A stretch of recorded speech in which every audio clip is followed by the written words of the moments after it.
end of August, start of September, I got asked at the hospital if I wanted to participate in November. November, yeah, no, I get it. I get like I have a beard, I get it. Like, yeah. Yep. And an email got sent out to all the males. Mm-hmm. Yesterday, I found out I'm the only one participating. Out of 200 staff, I found that out. And I'm the only male in the admin team, so That's I'm like, so funny. Right, yeah. That's so good. I love it. I do like. I'm gonna keep that in. I'm keeping that in. That's the beginning of the show. I'm not cutting that. Everyone needs to hear that. So I've gone to the 20th. I've just went, screw it. I'm gonna go for the rest of the month, and then I'll finish up there. But... Yeah, that's fair. That's fair. Yeah, it's the 21st. So we're doing all right. All right. I'll do the intro, even though I'm going to leave all this in. So, hello, everyone, and welcome to episode 193 of the Xbox Hall of Gamers podcast. This week, I'm joined by Cameron. Hello. And Keo. Hey, everybody. How's it going? Good. Nick is in the chat. He's asked me if I've dyed my beard. I don't dye my beard. I actually just have natural red hair for my beard when I grow it out. It's my Swedish and Irish ancestry, I guess. And Cameron is sporting a mustache. If you guys missed that at the beginning, Keo has a mustache, but he always has that, so that's not that exciting. Yeah. Fun fact: my wedding, I had to have a goatee because I looked 14, and they wouldn't give you the marriage license if you just showed up with unshaven. Yeah, I get it. Yeah, exactly. So in hindsight, I actually probably wish I had the beard and all of that, but anyway, so I look a whole lot better now than I do in those photos. Okay, so amazing. As always, we do the show live on Twitch. Xbox Hall of Gamers is a place to find us. Come say hi, hang out in the chat like Nick is, usual business. Are we frozen? Sorry? No, just pixely. Back? No, we're dropping frames a little bit. Yeah. Well, let's get straight into it. We got a community question here from Red Ninja Dan, who says, you guys are given 24 hours to make as much money as possible as you can in a game of your choice. At the end of the 24 hours, however much money you make will be transferred into your bank account. Not using glitches, exploits, what game are you picking? For me, it would have to be Skyrim, making and selling potions, as he knows a lot of good money making. So I guess not using exploits or whatever makes it difficult, because otherwise you just do like The Sims and then just Rosebud, and then you just, be a millionaire in a couple of seconds. GTA is probably not a bad way to do it, right? You can make some good money in that.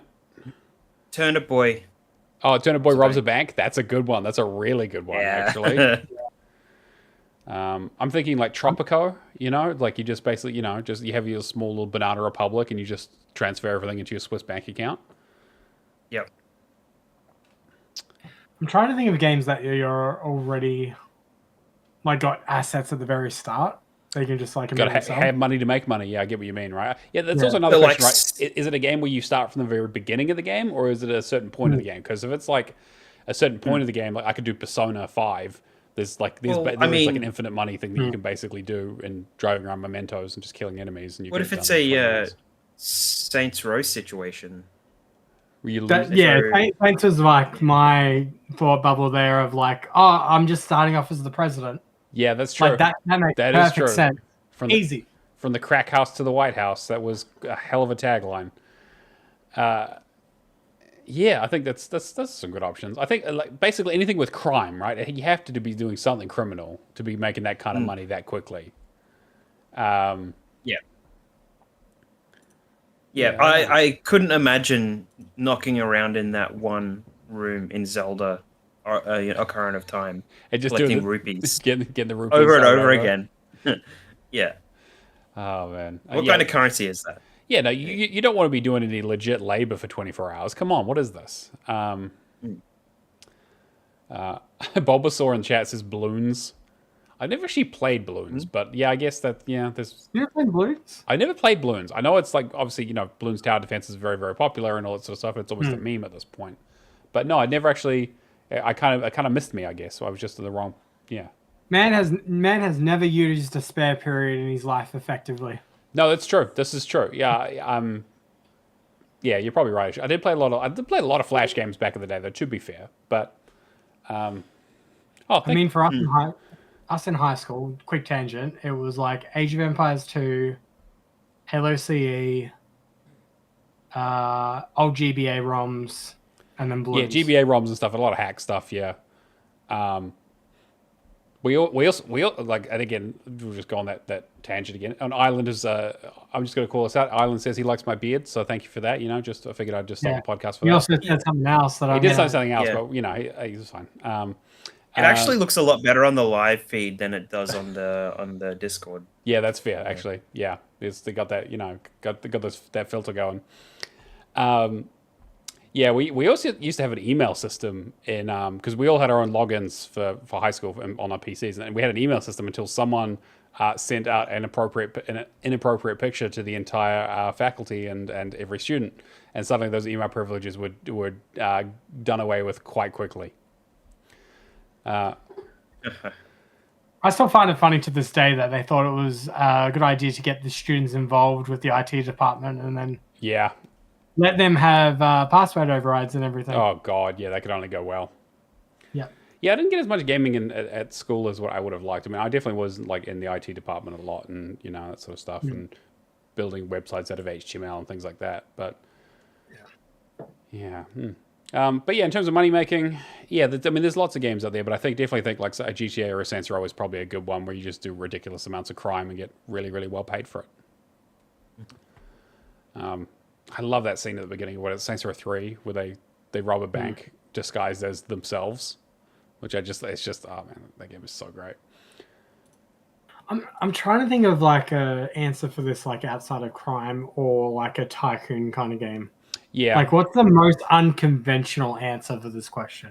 I mean, Turnip Boy robs a bank is a pretty good one, but that is crime, I guess, technically.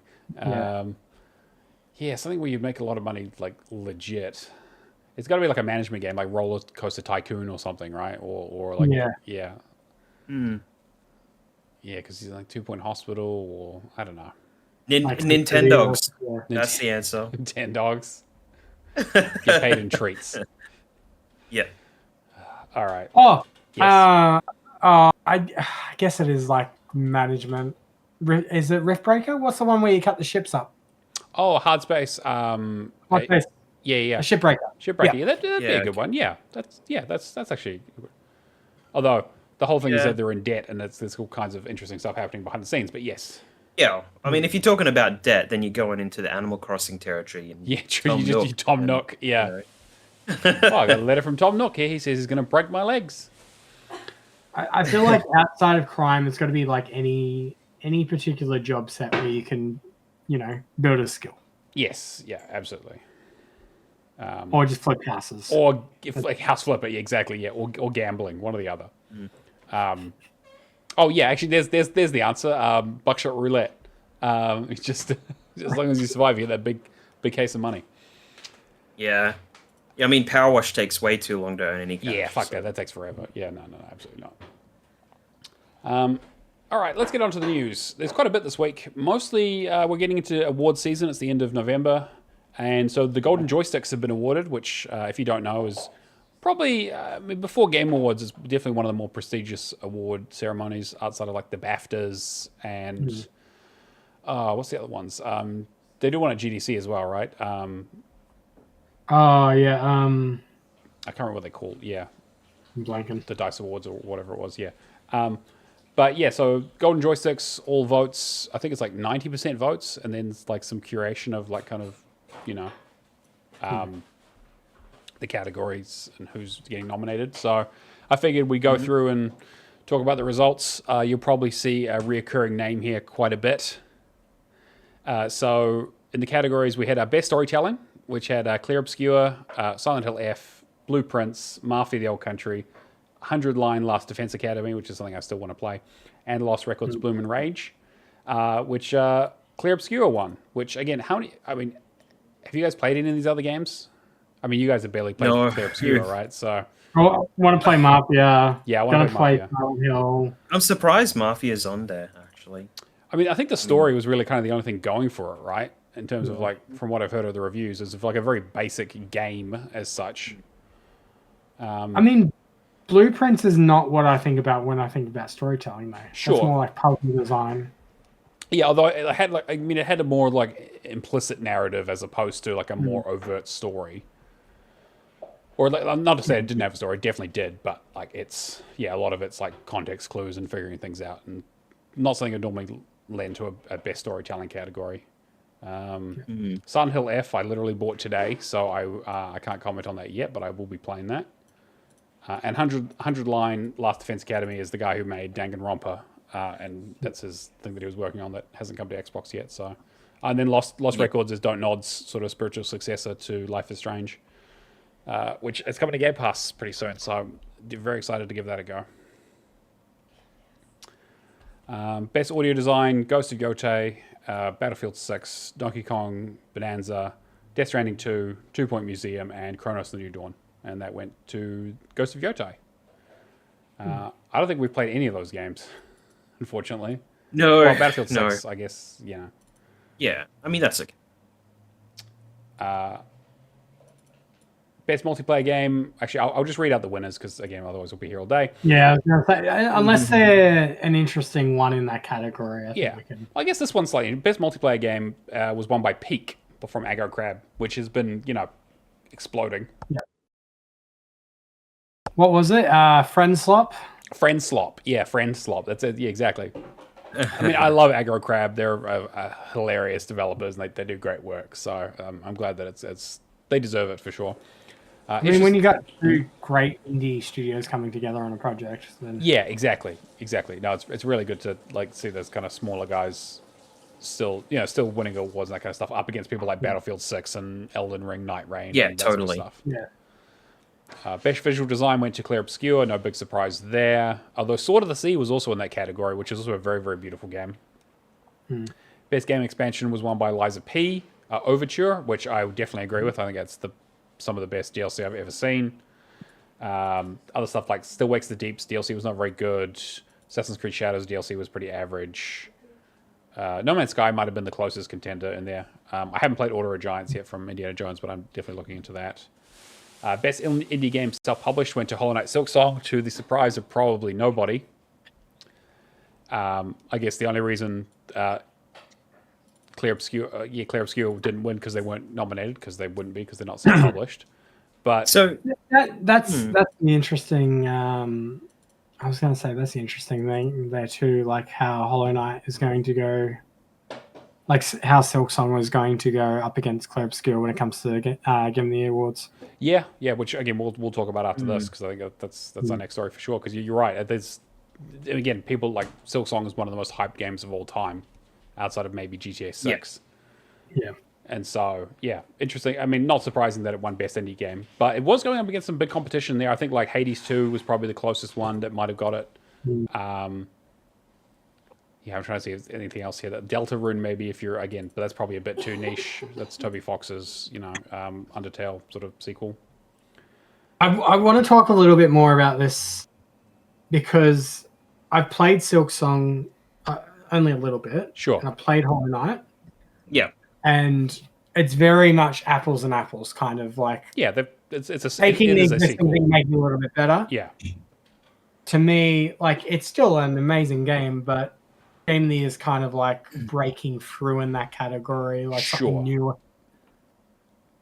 It's weird to me for like when we get to the Game of the Year discussion as well, how Silksong can be nominated, but not Hades.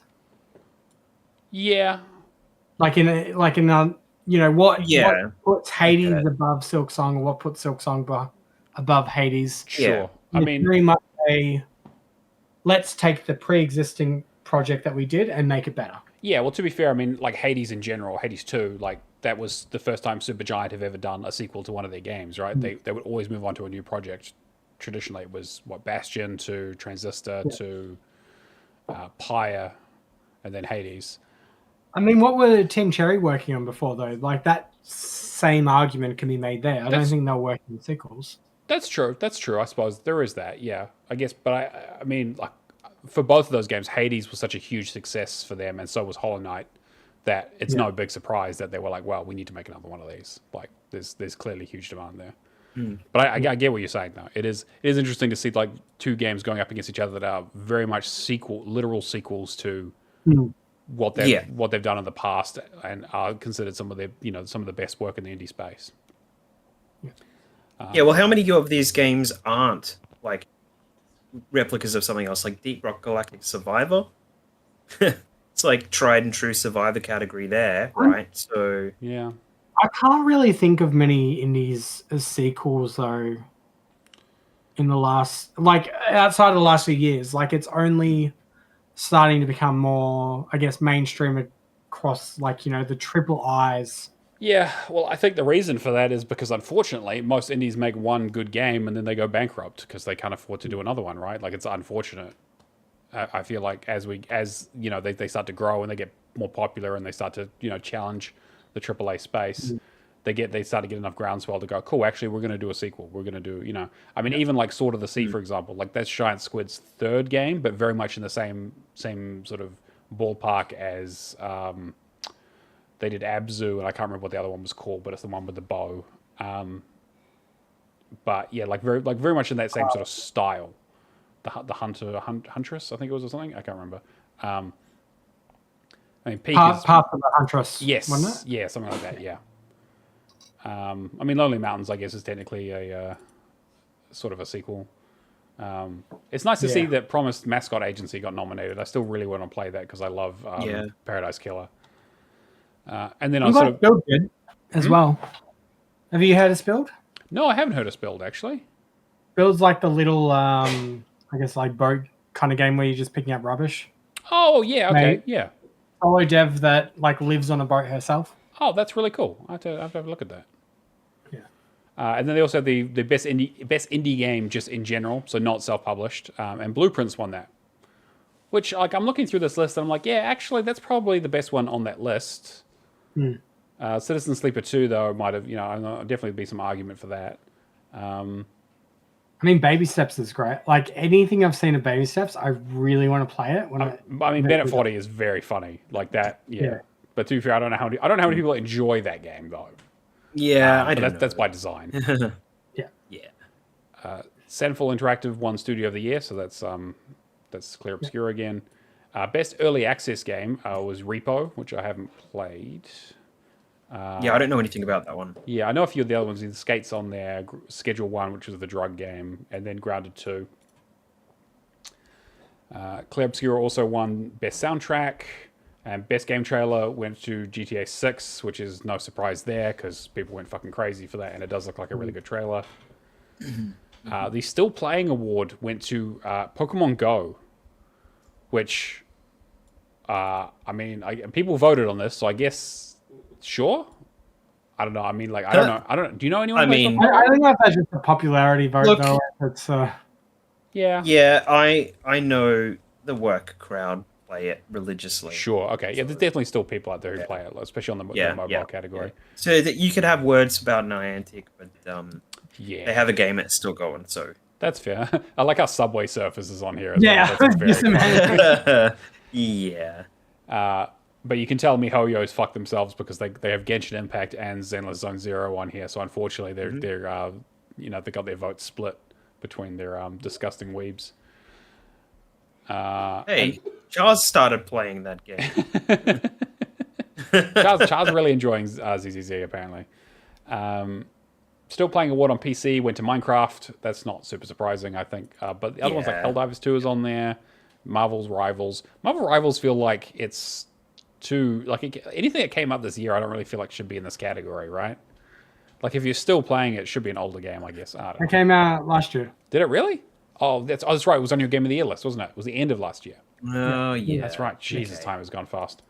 But also, I don't know anyone who's still playing it. So, Streamer's Choice Award was Peak.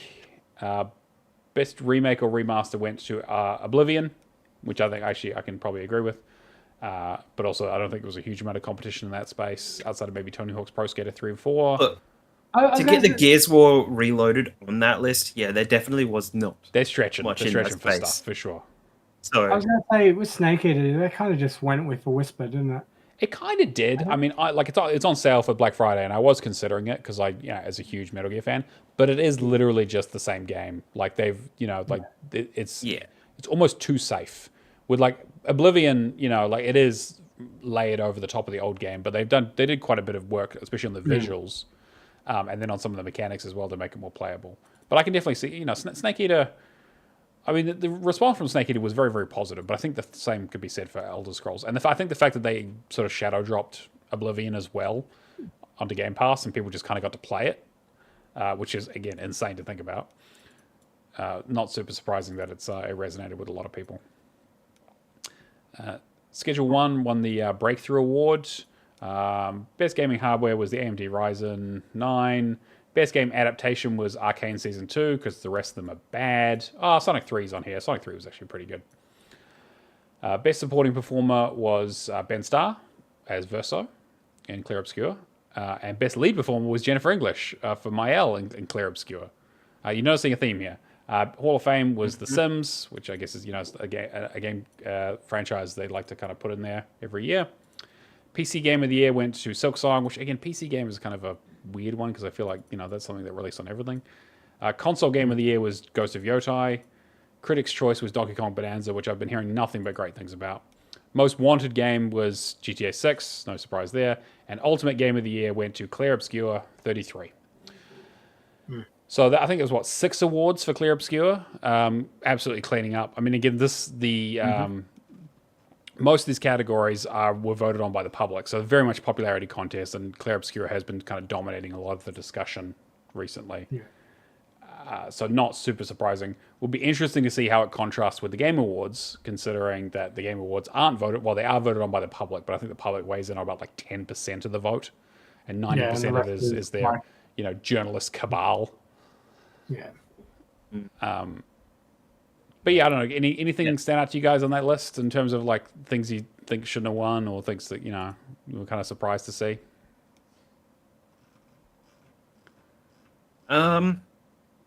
Not really. I think it's a good list. I think it's definitely a good list across the board. I've got comments for Clear Obscure, but it's more so on the Jeff Keighley stuff. Sure. All right. Well, let's move on to that then, because that's as much as people like the joysticks. The Game Awards are where it's really at, to be honest. So they announced the categories. Obviously, we haven't picked a winner yet because that'll be done live on the show. But yeah, we have all the finalist nominees. We'll go through them like we did last year. I will skip over some of the ones towards the end that we don't care about, I'm sure. But the one we're all interested in is that Game of the Year list of nominees. So Clear Obscure, Death Stranding 2, Donkey Kong Bonanza, Hades 2, Hollow Knight, Silksong, and Kingdom Come Deliverance 2. To start with, anything missing on that list, or things you would swap out, or things that you're like that this probably should have got a shout out? Because where I'm standing, that 6 sounds pretty good to me. If I was thinking about the kinds of things people were talking about. If I was to guess, yeah, these would be the 6. Yeah. I'm kind of a little bit surprised that both Hades and Hollow Knight ended up in here, because usually there's only one indie. Sure. Yeah. Well, I guess maybe that is well, yeah. Clear Obscure is almost an indie as well, so it's I know what you mean. And that Kingdom Come Deliverance didn't drop out due to recency bias. Yes. Yeah. Back in January, really. Right? January, February. It was early this year for sure. Yeah, I'm glad that it's stuck in the consciousness, and all of these titles, Kingdom Come is probably the most niche in terms of the kinds of people who enjoy those kinds of games. It's very much like a love it or hate it kind of game. It's very detail orientated and not very actiony, as opposed to something even Clear Obscure, which is obviously very narrative focused, but has a fucking amazing battle system and is quite well polished in that regard. I don't know. It's interesting to see that Kingdom Come managed to cut through other competition out there, because this was a good year for games. The big year for games. This is the best year we've had. Yeah, this is into 2023 territory with Baldur's Gate. In terms of having games that are just sweeping. So, I saw 2 TikToks today. The first one I want to bring up is what's the studio head for Larian? What's his name? Sven. Yeah, him doing the speech on stage, and then just the video cutting to Clear Obscure. Yeah. And just how Sandful meets that speech's description perfectly. Yeah. Right. Okay. Yeah. That's the first thing I noticed. Mm-hmm. Second thing I'll save until we get a little bit further on. Yeah, it is interesting because they always get the Game of the Year winner to come and present that award to the next winner. And so it'll be I can't remember his name, the guy from Astrobot. Yeah. But yeah, I think the only things that maybe I know people were talking about maybe being on this list as runner-ups would be probably Split Fiction and Ghost of Yotai. I know a lot of people were kind of disappointed that Ghost of Yotai wasn't on the list, which I can see. I mean, a lot of people were like, "What the fuck is a Donkey Kong game doing on my Game of the Year list?" But yeah, I saw comments on Ghost of Yotai just being like they tried to do some stuff with like children in vulnerable situations that kind of didn't land right, I think. So it's worth something probably looking into, but it's just kind of like, yeah, I mean, I feel like what's your audience? Is it a kids game? Is it were you trying to? It's obviously not a kids game, but I mean, like, are you trying to like make them feel something about these kids, or yeah? So. Cameron. My point to add on to that too is this is Jeff Keighley's Game Awards. We were going to have a Kojima PlayStation game on it. There was definitely. We were not going to have the other PlayStation game. We're going to have the Kojima. That's true. one. That is true. Yeah, it was always going to be a Kojima sense. game. Well, to be fair, he doesn't pick them, but I get what you mean, though. Yeah, I agree. Rigged. Yeah, he does love Kojima. I don't know if Kojima loves him back, but like that's I mean, in all honesty, I'm very much in social media and all that. The amount of cuts I saw to the guy that looks like Snake. There was an actor that Kojima said like would be his choice for yeah. that is in Death Stranding 2. I've seen so many fan edits, and I'm like, I have no idea anything about Death Stranding. This guy's awesome. I immediately just know this guy is fucking cool. And like people seem to like for the most part love Death Stranding 2, especially people who didn't really enjoy the first one, which is interesting. Like they apparently sanded off a lot of the edges. I haven't played it myself, but yeah, I'm just thinking like in terms of mass market appeal and like like critics' choices, like Clear Obscure was obviously going to be on that list. Death Stranding 2 was a real darling that people absolutely loved. Donkey Kong Bonanza was a thing that kind of surprised so many people. Hades 2 has been like beloved. I was going to say, if you haven't played Donkey Kong though, you don't understand like how important that kind of. Everybody was just expecting like, all right, this is something a just pretty to good get us by. pretty good platformer from Nintendo, yeah. But yeah, apparently it's pretty next level. And so I was like, Hollow Knight had to be on the list. So the only one that I could see maybe being like a more divisive would be Kingdom Come. And so like something like Ghost of Yotai is probably more of a crowd pleaser, or probably has, but maybe doesn't hit the same highs that Kingdom it's Come like the same as the other game, and not even like adding to it really. Yeah. So more so than anything. Well, not compared to Kingdom Come at least, because apparently that's like I know. Yeah. The only thing that I like, if I was to drop one from this, it would probably be Kingdom Come. The only thing I'd probably replace into it is the Altars. Yeah. I think the Altars are great. Yeah, I've heard really good things. This is bang a list. Yeah. Even with Hades 2 though, because I mean, I don't know about Hades 2. We really heard anything. I mean, to be fair, it's been in early access right for a long time, and then it just recently, and it hasn't come to Xbox yet. So that's the other bit too. It's like when Hades 1 came to Xbox, I played it for like a week straight and was like the 10th person to complete it because I just could not stop playing it. There is a reason why Nintendo got Hades 2 as a release for Switch 2. Yeah. They knew what they were about. It is a big game. But I think Clear Obscure is going to win that one. I don't think I don't think the others stand a chance, to be honest. I would be shocked if it didn't win Game of the Year. I would be shocked too. If this was like more of a popular vote category and all that, I could see Silksong winning it. Just because it is the most biggest Steam release. Yeah. Yeah, if I was going to, it would probably be between Clear Obscure and Silksong, I think would be the two top contenders, really, realistically. Yeah, that makes sense to me. Yeah. Best game direction, which has always been the kind of the de facto runner-up category for Game of the Year. So most times usually it's whoever wouldn't get Game of the Year usually gets game direction. Last year Astrobot got both, which was a big surprise. So we got Clear Obscure, Death Stranding 2, Ghost of Yotai, Hades 2 and Split Fiction. So here's where you get Ghost of Yotai and Split Fiction. I can actually kind of understand why Hollow Knight isn't in this list, because it doesn't really, game direction wise, it is very much a sequel. But so is Hades. So I think maybe this is where Death Stranding 2 maybe gets its chops, I would think. But maybe this is where we get Split Fiction, because I don't think it's going to show up in any other category. Yeah, I think it'd be between Death Stranding 2 and Split Fiction, honestly. Yeah, I'd put bet on Death Stranding. Yeah. Yeah. Best narrative, we've got Clair Obscur, Death Stranding 2, Ghost of Yotai, Kingdom Come Deliverance 2, and Silent Hill F. If Silent Hill F's going to win anything, it'll probably be this. I think that's, from what I've heard, like that's the sort of defining characteristic of what makes that game of the year material. Yep. Almost in spite of its other issues of like how clunky the game is to play. But Clair Obscur could win this one as well, to be honest. I don't know about Death Stranding 2 winning Best Narrative. Well, I don't know. Ghost of Yotai maybe, but apparently it's relatively straightforward. The narrative piece, at least. Yeah. Kingdom Come Deliverance might win this one, actually, come to think of it. But yeah, this one could go anyway, to be honest. It'd be hard to pick a winner.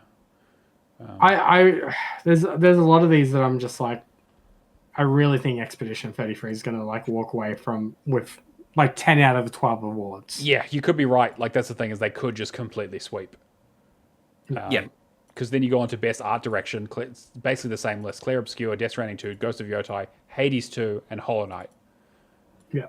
Like, I mean, when I think of Best Art Direction 2, if it is a sequel, I kind of feel like it's been, it's been done before. They've just slightly made it better. Yeah, and like there's something to be said about iterating, but I get what you mean, right? Yeah. Like an original idea. Whereas Expedition 33 like stands out as its own thing. Like it's the only game in that list that is not a sequel. True. Very true. I do think Clair Obscur will definitely get Best Art Direction. Yeah. Score and music. That's going to be Clair Obscur. There's no way. I can't think of anything else that would even beat that. Yeah, got Hollow Knight and Hades 2. It's so funny that everything crosses the same, like everything, it's all the same.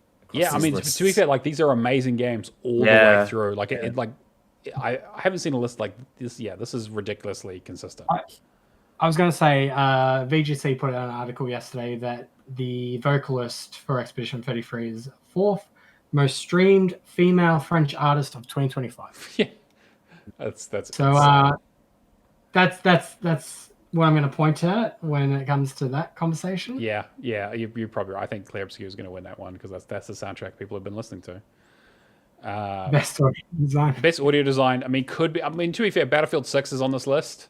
I can see it. Yeah. The audio design is pretty top notch, apparently. Is it top notch enough though that a bunch of industry would vote? But I don't. People are playing a lot of Battlefield 6, including reviewers and stuff. People have been really enjoying that game. Yeah, the audio is really, really good. I can vouch for that. Yeah, I don't think it's going to win any other awards. Maybe best and shooter. Honestly, it'd be interesting when you start doing Silent Hill 2, what you think of the sound from that, and I'd like to see what it is in F as well. Yeah, for sure. The sound in 2 is phenomenal. So. Yeah, no, definitely, because F is on this list as well, so I'd be curious to see what happens there. But again, could be Clair Obscur. I don't know if audio design is, again, that's a bit of a nebulous category, but best performance, you've got Ben Starr, Charlie Cox, Jennifer English, Konatsu Kado from Silent Hill F. You've got Troy Baker for his wonderful Indiana Jones, and Erika Ishii from Ghost of Yotai. I mean, to be fair, you could pick any of the Clair Obscur ones. It'll probably be Jennifer English if I was going to pick any of them. All right. So my selfish answer is I really want Charlie Cox to win, knowing that he hasn't played the game, doesn't know anything about it. that he just went in there and did 4 hours of voice recording, and he's like, "Yep, cool, that's it." Yeah. I want that as my meme answer. The other answer though is Ben Starr versus Jennifer English. So what, you're giving me the ending to that game again? Yes, exactly. Well, spoilers, but yes. But yeah, exactly. But I mean, to be fair, Ben Starr and Jennifer English have done a lot of funny stuff together as well. They're hilarious. I mean, I love Ben Starr. He's great in everything he does. But I really think if I was going to pick one, Troy Baker, like his version of Indiana Jones was incredible. Like it was, like he basically got the Harrison Ford thing down perfectly in a way that I did not think he was going to be able to do it. So like, of the one I was most impressed by, it would probably be him. But I don't know if he's going to win that category. Yeah. I would say out of this list, it's very close. Like I could put an argument for pretty much everybody except Kanatsu. Is that how you pronounce it? Kanatsu. Just because I haven't played Silent Hill F. Yeah. I haven't really seen that much content. I really do want Ben Starr to win though, just because like he is so in the gaming atmosphere. He deserves it. Like he jumping on podcasts, like he's all over my TikTok interviews. He's great. Yeah. He's I'm hoping Dead Take comes over to Xbox because I'm really looking forward to playing that because he's in that along with Neil Newborn. Innovations and accessibility. My main answer though, Charlie Cox. Yeah, Charlie Cox would be very funny for him to win that, but I don't think he will. I don't think they'll. I don't think he will either. Assassin's Creed. So innovations and accessibility. We've got Assassin's Creed Shadows, Atomfall, Doom: The Dark Ages, EA Sports, FC 26, and South of Midnight. I mean, in terms of accessibility options, I think Doom actually has probably the best accessibility menu I've seen for almost any game ever. Like it's Doom kind of overdoes it. A little bit maybe, but like in terms of like giving you options and how you want to play your game, I was really impressed by how much is in there you can change. South of Midnight had some good stuff as well, but I think Doom is probably the one I'd pick for this. Assassin's Creed Shadows, I don't really understand why that's on the list. Well, to be fair, Ubisoft is usually pretty good about accessibility, but yeah. Games for Impact, we had Consume Me, Despelote, Lost Records, Bloom and Rage, South of Midnight, and Wanderstop. If I had to guess, I would probably say that Wanderstop will probably win that one. But who knows? It really depends on how the people are feeling on the day and around a lot of those games. I think South of Midnight is a really good game, and I think that it had some strong messages, but I don't think it's going to win up against some of this other stuff that's a bit more cerebral. Yeah. Best ongoing game, Final Fantasy 14, Fortnite, Helldivers 2, Marvel Rivals, No Man's Sky. Yeah, Final Fantasy's had a good run in the past, but Helldivers 2, man, it's pretty damn good. So I don't think Marvel Rivals has had enough groundswell since it came out. People still enjoy it, and you see memes about it, but it's mostly porn. Which to be fair, is an indicator of how popular something is. I mean, that's that's how you knew Overwatch was a huge hit. I'm kind of wondering if Fortnite. Yeah, to be fair, they've been doing a lot of stuff. It's always big, but like they've done the Simpsons stuff this year. I mean, how long have they been doing like Fortnite Festival and all? Yeah, that's true. Like, Fortnite almost feels like it should win this category in terms of just like amount of people that manage to keep playing their game somehow. Yeah, just close off the category and do the whole Sims thing again with that other category. Yeah, it's just like Fortnite presents best ongoing game. Exactly. Yeah. Best community support, we had Baldur's Gate 3, Final Fantasy 14, Fortnite, Helldivers 2, No Man's Sky, similar list. Baldur's Gate 3 being on that list is interesting, but they have been doing more updates even when they said they weren't going to. Cool for them to be nominated, but I don't think they're going to win. It's probably going to be No Man's Sky. I think that people love Sean Murray now. Every time he tweets a little emoji, people lose their fucking minds. Best independent game. Absalom, Ball X Pit, Blueprints, Clair Obscur, Expedition 33, Hades 2, and Hollow Knight Silksong. What do we think, guys? Clair Obscur. It's going to be Clair Obscur, right? Well, I don't know. Actually, yeah, if it's got to be on that list, I guess it probably is. So I mean, it's either got to be Clair Obscur or it's got to be Hollow Knight, right? No one's going to vote for anything else, to be honest. As much as people love Hades 2 and Blueprints and all the other stuff, it's going to be one of those two. It'll be interesting to see if the same game that if Clair Obscur wins this, they also win Game of the Year, or if there's a bit of an alternate between. Because again, some people don't even really consider Clair Obscur to be that much of an indie game, so they might not vote for it. Well, that's what I'm wondering too. Because has there ever been a year in the Game Awards where it's been an independent, like an indie game wins Game of the Year? I'm trying to think. Last year, no. Year before, no. What was 2022? Is that Elden Ring? Yeah. It's an interesting thought because I don't think there are. Yeah, I mean, indie games obviously have the deck stacked against them when they go up against, big AAA hitters who just have absolutely huge budgets. And even if most AAA games are bad, the ones that are good are really, really good most of the time. Yeah. It's nice to see Warlex Pit on this list, though. I'm having a quick look through the list. Yeah. 2022 was Elden Ring. Yep. It Takes Two. It Takes Two, yeah. Which, I guess Hazelight was technically independent. Oh, no, actually, no, because they're published by EA, so. Yeah. So they're not indies either. I mean, Sandfall's published by Kepler. Yeah. Which I feel like it's more in the AA space. True. But, so, yeah, that might be the only thing that maybe keeps them off that list is that people go, well, Clair Obscur is not really an indie game, even if it is super impressive that they made it with a small team. Maybe Hollow Knight Silksong is a more traditional indie game in terms of like Team Cherry is a very small team. They self-published. So I can see Hollow Knight winning that one potentially. Best debut indie game, Blueprints, Clair Obscur. Yes. This is an interesting one, and I know where you're going with this, Cameron. Yeah, so this is the old list. Did you know the news about Megabonk? I did see Megabonk. So the developer for Megabonk basically came out and said that he's actually been a developer on other stuff under other pseudonyms. So he doesn't think that his game technically counts as a debut indie game, which I suppose. Yeah, like Money Dev. The name of his company, Vanidad, is like reverse of like Danny Dev. Yeah. People have kind of like guessing that. Yeah. His other game was Crab Game, wasn't it? Or Crab Game or Crab God? Crab God? Oh, I don't know. I'm not familiar with it because it was a Steam. Right, okay, yeah, so that's fair enough. I mean, to be fair, I think it's also good publicity because I don't think he was going to win this category. Totally. But Megabonk apparently is very good. Yeah.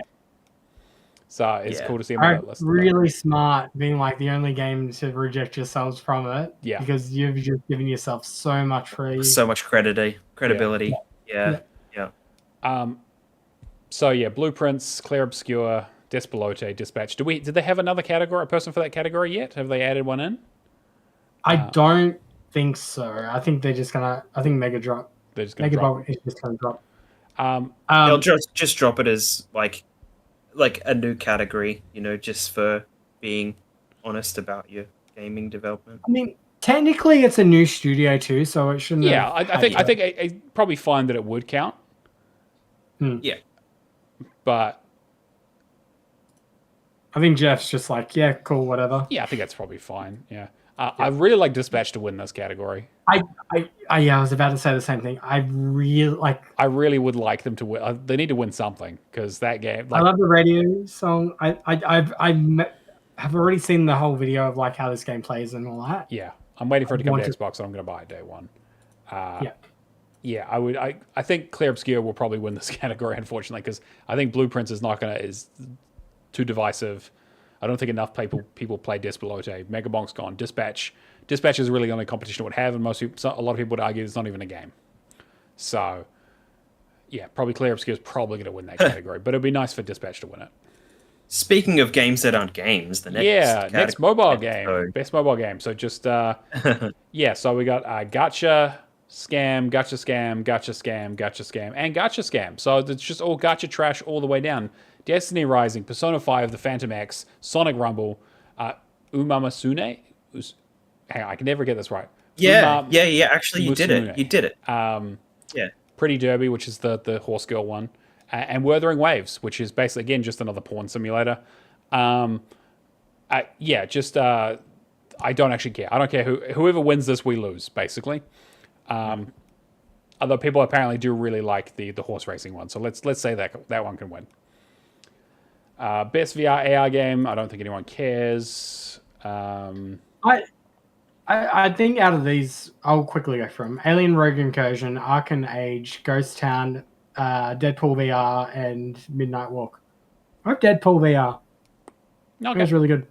I don't know anything about it, to be You honest. know Patrick Harris playing Deadpool? Oh, yes, I do remember that. And people were kind of like, oh, okay, that's interesting. Yeah.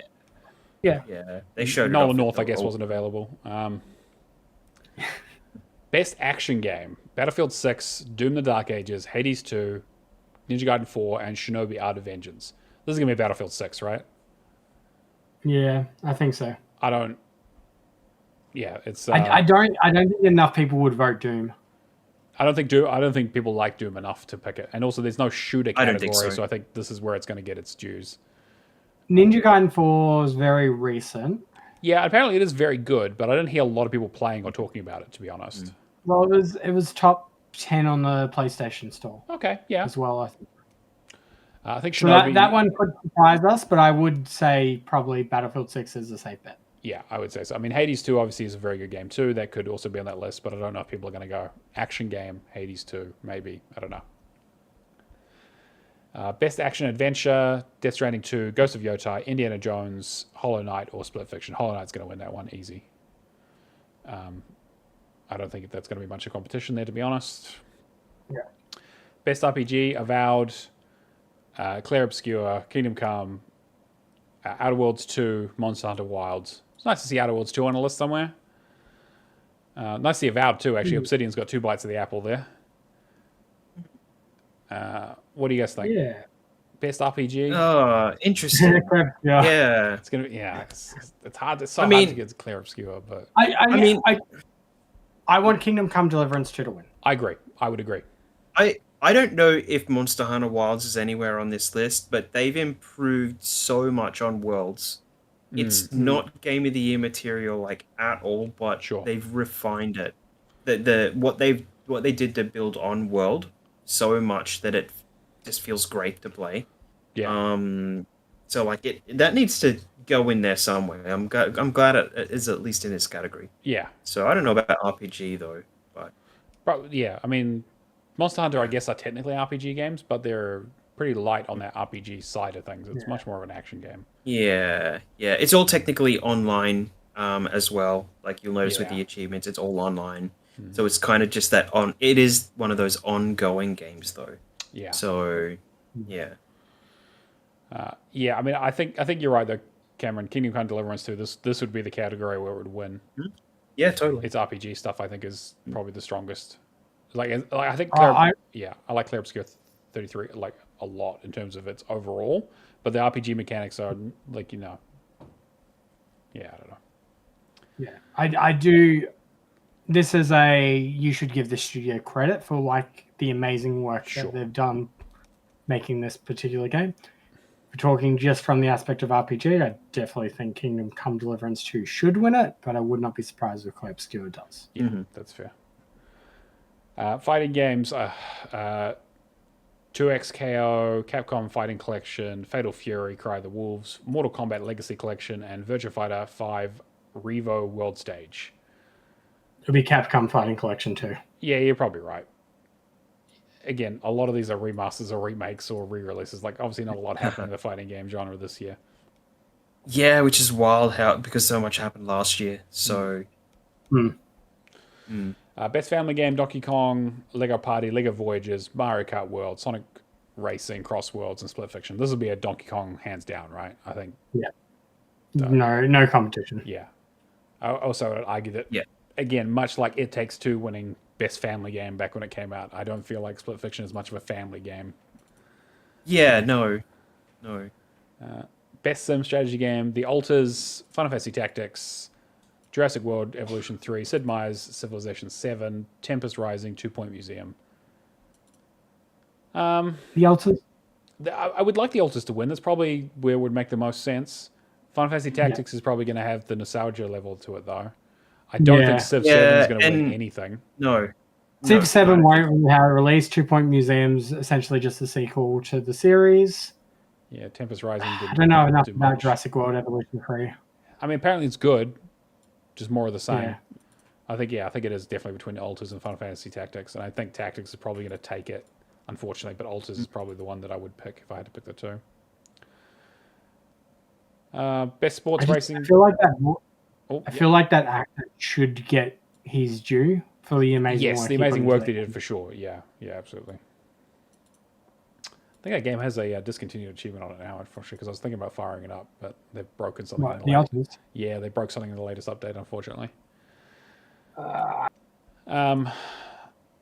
EA Sports, so this is a sports and racing game. EA Sports FC 26, F1 25, Mario Kart World, Rematch, or Sonic Racing Cross World. I mean, I've heard that people really like Sonic Racing, so I'd probably pick that. Yeah. I think people are a bit disappointed by Mario Kart World for the most part. It's Mario Kart World is tough. Like, I've not played it myself, but like it was always going to have that Forza Horizon 2 kind of like ride to your destination kind of slapped on world stuff. I don't know. Yeah. Best multiplayer game: Ark Raiders, Battlefield 6, Elden Ring Night Rain, Peak, and Split Fiction. Battlefield 6 is probably going to win this category, I think. I don't know. Ark Raiders has really taken the world by storm. Really vocal about. Yeah, I could see that. I don't think Night Rain's going to win it. No. I mean, Peak might win it, but that would be as like my dark horse candidate for that. Split Fiction's not going to win it. Yeah, totally. Yeah. Best. I would say it would be between Ark Raiders and Peak. Okay, yeah, I can see it. Yeah, that's what I would when choose. you've got like Aggro and Landfall. Yeah, it's true. I mean, like Peak, people fucking love that game. But you're right. Ark Raiders has really had, it's popped off like a crazy amount in terms of like how many people are playing it. So I could definitely see Ark Raiders kind of like this being the thing where they get the recognition for their work they did. I mean, again, this is the studio who made the finals, so it's not super surprising that they know how to make a multiplayer game. Yeah. Best adaptation. Oh god. A Minecraft movie, Devil May Cry, Last of Us Season 2, Splinter Cell Deathwatch, Until Dawn. How is Sonic 3 not on this list? I was going to say, how can you put Until Dawn in there and not... Sonic 3 would have been... Was that this year? No, it was the end of last year, but that should still technically count, right? It would have been October last year, though, right? Maybe it doesn't make the cutoff. I feel like it was probably like 2024. Yeah, you're probably right. Yeah. I mean, none of these look good. I don't think a Minecraft movie might just get this because of popular vote, but I don't like. I honestly think. Yeah, maybe there's no Fallout Season 2 on here, so yeah, right. So exactly. Like, so it's going to have to be The Last of Us Season 2. Yeah, it's got to be Last of Us. Yeah. It can't be anything else.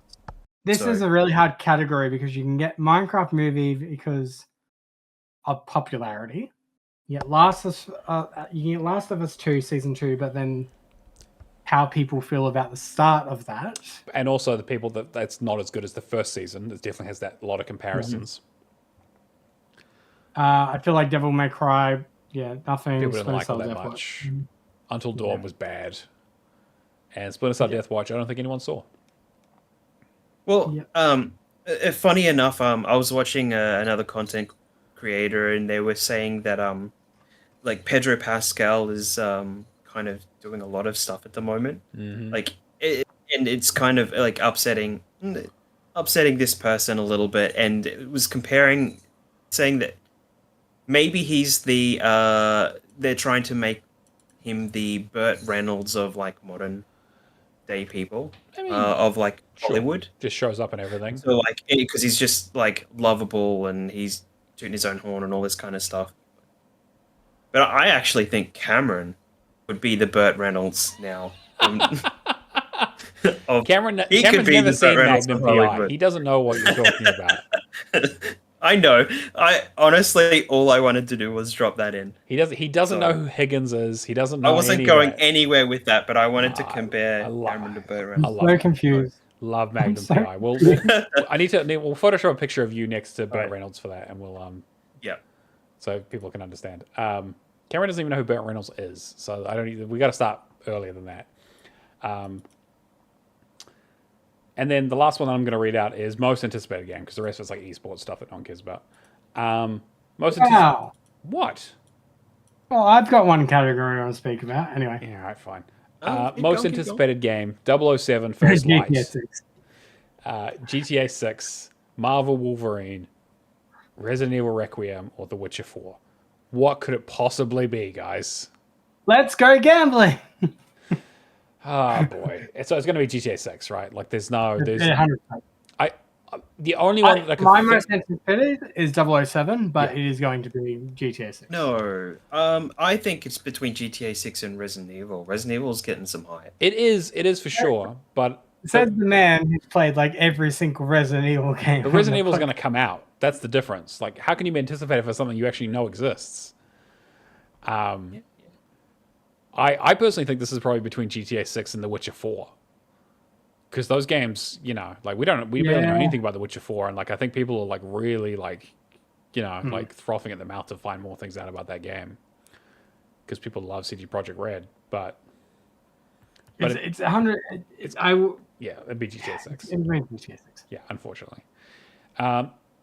Best esports athlete, no one cares. Best esport team, no one cares. Best esport game, also no one cares. Do you want to read out content creator of the year, Cameron? Yeah, the only one that I want to win out of this, I mean, there's Kai in there, Sakura, Burn Peanut, Moist Critical, just because like the stuff of him just going, well, I don't need to make like any AdSense anymore. Yeah. Like he was, that was a very interesting conversation in the content creator community. I like Moist Critical. Okay. You know, he seems like an interesting guy. I'm not a big like content creator follower guy or anything like that, but he does show up a lot. So I wouldn't be surprised if he won. He's also in Dispatch as well, right? So there's also that. So he's doing voice acting work. I've seen so many meme edits of like, you know, it was a misinput as Sona. Yeah, which is just great. The one thing that I want to give him credit though is covering Friendly Geordies, the firebombing and all that kind of stuff. Like he's been diving a bit more into more serious news. Sure. And I mean, Charlie's usually pretty comedic about it, but yeah. So I guess we'll see. I'm not a huge content. I don't pay attention to any of these guys, honestly. Yeah. So, what's up, YouTube? I mean, realistically, I know I've heard of Kai. The other ones I haven't heard of. Yeah, same. Basically, same for me. But that's the Game Awards. So obviously, we'll come back once we hear the news and talk about all the trailers and all the awards and how much they got it wrong and how people are crazy. But very, very excited to. I mean, we'll probably watch it live. I don't know if we'll live stream it, but we'll definitely watch it live if we can. Yeah. And I know we've been running long, but I do want to talk about the big event, the partner preview that Xbox ran today, which was super interesting. So they had a 30-minute presentation where they showed off a shitload of games, 16 different games. Yeah. And I'm just going to go through list. Yeah, I'll just go through the list because we're an hour in already, so I don't want to take people's time too much longer. But the first one, Armistice, which is a third-person roguelite where you're a warrior going through hell-infested Paris. Coming to Game Pass Ultimate next year. Looks fucking cool. I don't know if it's going to... Again, like I'm not a huge roguelite fan, but visually it's basically like, hey, what if Doom was a roguelite, basically? I was looking at this going, is this Darksiders? Yeah, right? Exactly. It definitely has and that, I'm just like, yeah, it's like they always do something different with each of the Darksiders characters and stuff, and I'm like, come on. But yeah, no, it looks really good. Yeah, I love the sort of gothic style to it, the demons and shit, and just kind of like with like you have guns and like again, like it does feel like Doom is a roguelite with like a Darksiders kind of tint to it. Yep. The Mound, Omen of Cthulhu, which first-person horror game that's co-op, basically based on like H.P. Lovecraft. Don't know too much about it. They kind of showed off a gameplay trailer. It looks like a sort of Dark Tide or Left 4 Dead kind of thing. I'm not sure if it's like, they haven't really said much about it, but it definitely has that look of like 4 people go into a thing and you got to fight off like zombies or crazed people or fish people or whatever the fuck. Yeah, I'm not sure. Not sure if it's like a story thing where you just kind of go through a campaign with 4 people or if it's very much like a Strange Brigade or a Left 4 Dead where you're doing like set levels and there's not really much of a story to it. Because you do see them like picking up idols and things, something like you'd see in Vermintide or something like that, you know.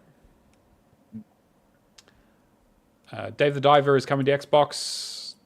Not much to say there. They announced that they got a new expansion coming next year. Crowsworn, which is if you had Hollow Knight at home, basically. It looks really, really cool. But it is a 2D side-scrolling Metroidvania where you have like a gun and stuff. No date yet, but it's coming to Game Pass. But yeah. Yes, Cameron?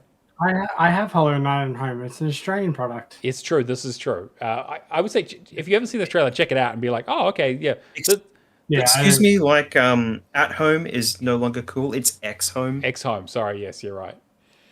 But yeah, check that out. I was like, oh, okay, this is like very on the nose. Like they clearly were in their inspirations on this thing, which is fine. Like, the Hollow Knight's popular. It's no big surprise. Echo Generation 2. So the old Cocoa Cucumber game from the one that I was not a huge fan of the original, but also the people who made Ravenlock, which I did like quite a lot. So yeah, it's a sort of turn-based RPG, but now it's kind of got deck building elements.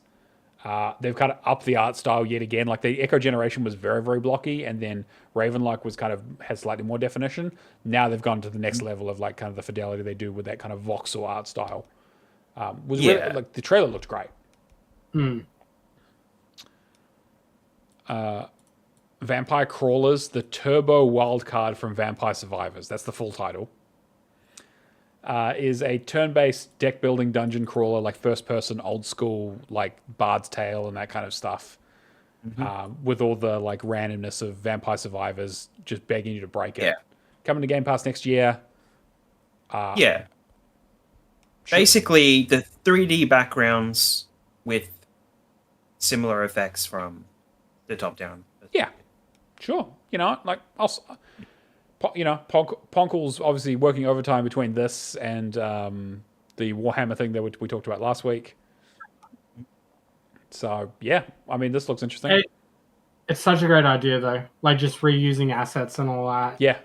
It would save so much development time. Yeah. Yeah, I like when I said last year when we were talking about something, I don't remember what it is, but I'm like, reusing assets is smart. Yeah. You just do it well, and then, so... yeah, and also, if you listen to the trailer at the end, they go, hey, yes, great, we made through the whole trailer without saying the words roguelite deck builder, which is what it is. So it is. It does feel maybe a little bit late to the party, but it hopefully be a little bit different from that kind of game. I'm looking forward to how you kind of break that game in the same way that you do Vampire Survivors, where things get ridiculous. Yeah. 007 First Light, they showed off a new car. There's a new Aston Valhalla, looks beautiful. That's all they really showed, though. Roadside Research, it's a management game, kind of in the vein of like a shop simulator, but you're aliens trying to learn about human behavior and not get killed by the FBI, the like Men in Black. Total Chaos, which is one that really grabbed my attention. First-person horror game, which was apparently originally a Doom 2 mod, coming out as own game, came out today. Shadow dropped onto Game Pass. Once people finish it and I understand the achievement list to make sure it's doable, I'm jumping on this immediately. It looks fucking awesome. Yeah, it looks actually like the other game on the list. It kind of looks like The Bound a little bit, I think. A little bit, so, yeah. But it kind of has that cross with like Chronos, The New Dawn, and yeah. It kind of reminds me of Scorn as well. It's got a lot of that sort of like weird, faceless creatures and Lovecraftian horror shit. Yeah. I missed that this came under Game Pass, so that's interesting. Yeah, so that's magic. Reanimal, which is the guys who did Little Nightmares 1 and 2, and so this is what they did instead of Little Nightmares 3, spinning off and doing their own thing. Looks like just another one of those games in co-op. Big fan of the first two games of Little Nightmares 1 and 2. Apparently 3 is not that great, and maybe that's partly because of what they did. So we'll see. I actually didn't realize they were working on something else, so it's cool to see it, but apparently they'd announced it already. So that's early next year. That's a February. They had, yeah. That big bolded red title. Man, where's my replaced? Where is replaced? Who knows? I was like, oh, surely it's going to show up at the showcase now. It even started with RE. Yeah, it's exactly. Erosion, which is a Western sci-fi roguelite, which is a whole thing around like dying and trying to find his daughter and coming back to life, but it's like a decade every time he dies. Don't really know too much about it. Apparently it's coming to early access, so it's going to be, I guess they're kind of going down the Hades model for that. Really striking art style, though. They're kind of using that voxel blocky art Yeah. style, but in a It way. looks that's- nice. Yeah. They look like what was it, Coco? Yeah, Echo Generation. Echo Generations devs, yeah. Yeah, yeah. Like earlier on. Yeah. And they're all like dancing or like bopping the entire time, so they're always moving, which is very strange. Zoopunk, which is a third-person action game where you play a furry. I was like, is this a sequel to like Fist or something? Like I was Dude, Yeah. I was looking at this going, are they bringing back Jazz Jackrabbit? like, oh my God, right? Yeah. I'm like, what? You play a So- rabbit. Yeah, exactly. I was like, okay, is this? From the creators of Fist Forged in Shadow Torch. Oh, is it There you go. really? It is. Yeah. Oh well, okay. Yeah, Yeah. I was like, this feels So just like Fist. it's probably the same characters. It's just Yeah, I taken thought, okay, I was like, again, I only played the game before it was leaving Game Pass, so I didn't spend as much time with it as I probably should have. But yeah, I was like, is this just? But it is from them. Okay, great. That makes more sense then, because yeah, I like the look of it, actually. I think it looks yeah, I think the combat looks a little stiff. You just kind of like they were like, oh, we're showing off a boss fight, and he's just kind of standing there wailing on the boss for a little bit, and the boss isn't really doing anything. So I guess we'll see. I don't know, but yeah. if this plays like, what was that Souls-like that came out earlier this year? Flintlock. Oh, Flintlock. Yeah, okay, sure. If you play like Flintlock, I'll be happy. Yeah, that's fair. No announced date for it or anything like that, but hopefully it ends up on Game Pass, I guess, like Fist did. Clover Pit, which is already out, but is now coming to Game Pass. Let's Go Gambling. I've already downloaded it. I'm going from one pit to another pit, which I'll talk about in a minute. But yeah, great. The first achievement, which is more than likely going to be your death, Yeah. is dang it. Oh, dang it. Yeah, I saw it. Yeah. Yeah. They know. Yeah. Hitman World of Assassination showed off that you're going to be Eminem trying to take down Slim Shady, which I think is a hilarious concept. Yeah. It's cool that they're still supporting Hitman with these like elusive target stuff. I remember when they did like Gary Busey back in the day, and everyone was like, "What the fuck is going on?" I love this so much. My brother called me this afternoon just to catch up with me. Yeah. And I was like, oh, you've been playing anything lately? And we're just talking about these announcements this morning. I'm like, have you ever played Hitman? He's like, no, is it an old game or is it a new game? And then I explained, he's like, oh, yeah, I know what Agent 47 is. I think I've seen a cover or something. I'm like, you're going to have to play it. He wants to play it because of Eminem. Well, I mean, that's that's the idea, right? That's what's getting him in. That's brand synergy for you. Yeah.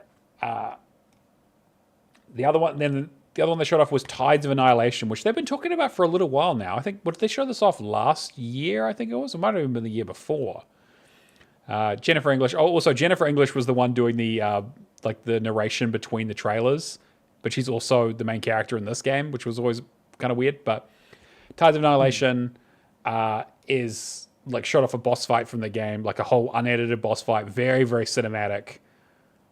Not sure what kind of game it is yet. I mean, it seems to have some like Souls influences, but looks maybe like more actiony, more like juggles and like jumping and like fast movement, like more like a Devil May Cry. Yeah. So definitely curious to see it. Like it looks amazing, coming from a Chinese studio, I believe. I was going to say, it kind of gives that Lords of the Fallen / Dark Souls meets Devil May Cry. Kingdom Hearts. A Bayonetta, or exactly, where it's like, because I think it had like a stamina meter and like a magic meter and stuff. I was like, okay, but from what I've heard of people who played previews of it, apparently it is more action game than kind of like the more sort of standard Souls-like style. But interesting, with no date yet, I was kind of hoping we'd hear a bit more about it because I am quite excited for it. All based on like Arthurian legend and stuff, which I think is a kind of cool place to pull from. And then the last sort of surprise announcement that they showed was Raji Kali Yuga, which is the sequel to Raji an Ancient Epic. Which, do you guys play that one? I don't know if I can. I played it. I don't know if I ended up completing it before I left Game Pass. Yeah, it was on Game Pass. They did like a big like reworked update for it for free or whatever. I enjoyed the game quite a bit. It was relatively straightforward, but it was an interesting look into like Hindu mythology. In it, and sort of takes place in a kind of thing you don't normally see in video games, which was cool. And so you got a big history lesson of kind of like the creation of the universe and Vishnu and all that kind of stuff. Yeah, okay, cool. That sounds good. Yeah, was really, really cool. So I definitely recommend checking that out. It's like an isometric kind of Diablo style game. So I'm very curious to see if this is going to be in that same vein. They've obviously upped the visuals quite a bit with this, and this is a direct sequel because the brother's there. But yeah, very, very curious to see where this goes. Set 6 years after the original game. So coming to Game Pass Ultimate, no date yet. But that was a pretty good list. I was like, man, I want to play just about all of that. Those all look really, really good. It's going from isometric action adventure to third-person action adventure. Too. Oh, okay, cool. Yeah, that doesn't. That, Like you can't tell from that. Like that's just a very cinematic trailer. But, yeah. Yeah, it is. But I guess that makes sense. I think it's running on Unreal, so you know everything in Unreal is now a third-person action game. So that's a really good. Like man, was thank goodness you're here showing off. I don't think it was. Or was that a separate announcement? It was a separate announcement. They announced that Thank Goodness You're Here is coming to Xbox, which is a must play for everyone. Very, very funny game. Apparently, I'm gonna buy it day one. Yeah, same. But yes, it's been a big day for Xbox. You know, I was going into this being like, oh, it's probably going to be a quiet week, and fucking what did I know? And then to wrap things up, we talked a few weeks ago about the whole Crafton versus sorry, I can't remember the name of the Unknown Worlds, the guys who are making Subnautica 2. Yeah. And how they're having that big legal battle. And it's come out today that apparently the Crafton CEO used ChatGPT to, quote-unquote, brainstorm ways to avoid paying the earnout to the Unknown Worlds co-founders. So if you don't remember, basically, they were unceremoniously fired. And the Unknown Worlds co-founders, the three of them, basically claimed that they were fired because they were basically trying to get out of paying them some ridiculous sum of money. $250 million if Subnautica 2 hit certain milestones. And the reason they were delaying the game was so they could avoid paying that. And then they were fired. And so now it's some very interesting developments happening in that space. There was also some really racist stuff about Koreans that was kind of said by one of the ex-CEOs, apparently, who was... we still don't know quite exactly what's going on, but... Yeah, clearly, you know, Crafton basically come out and saying, oh, it's got nothing to do with the payout. They just weren't, you know, they were working on other projects and not working hard enough. And now it seems like maybe if you have to ask ChatGPT how to get out of your contract and ChatGPT says probably no way to get out of it. I mean, maybe not a smoking gun, but pretty fucking close. I don't know how much of a case Crafton is really going to have after all this bullshit.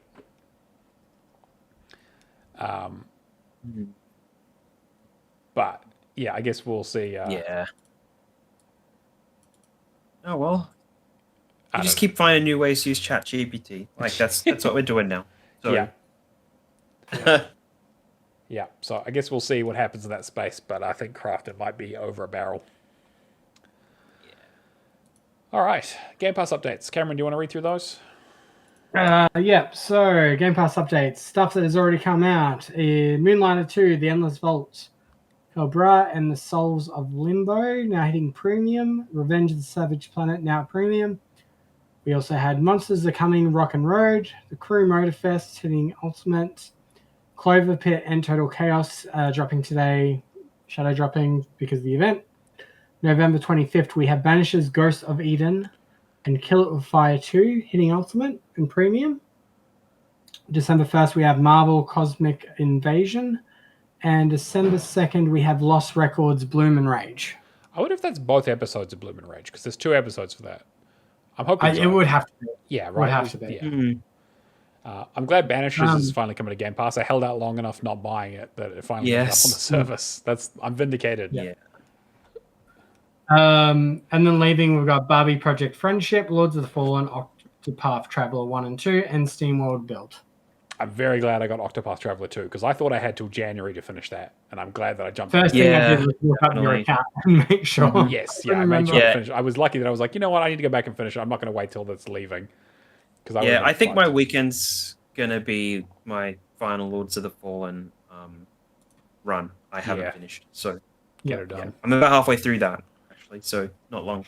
So Patreon.com/HallofGames if you want to help support the show. A huge thank you to Old Mate Clown, Cavalier07, Hack and Pone, Kung Fu Skills, Happy Miracles, Admiral Awesome, Natolineda, Lee Howard, Left Legacy, and Venoms AU.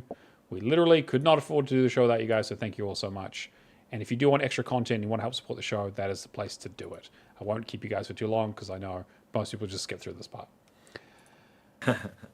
Yes, The theme, Kia. Yes, and we have the bimestral burden. Every 2 months we do a theme. So November and December is I need space to play games that either set in space or at least have a space-based level. So push that as far as you want, but you need to check with us before you can put it on that list. I'd love to hear some debate. There's been some games. discussion around what Exactly. counts. Yeah. Yes, Cameron? Is Command and Conquer a space game? Which one? The one where Tim Curry says space. No. Red Alert 3 is not a space game. Just because he doesn't even get to go to space. The whole point of that mission is you're supposed to stop him before he leaves. He says space. He says space. He says space and then laughs at himself, and they use that take. That to be fair, Red Alert is amazing. But the whole point of that mission is that he's trying to escape to space, and you have to kill him and stop him. So no. So it's still space themed. No, it's not space themed. It is not. Soviet Union It is. themed. I went to Nikki yesterday. I'm just like, I need a pub test on this, and she's like, "Yep." Well, he does say space. He I'm does like, say "Yeah, space. all I No, need." that's not. Damn it. Yeah, a little to the left does count because it does have a constellation level in it. So I give you that. But that's true. But a space for the Unbound does not count.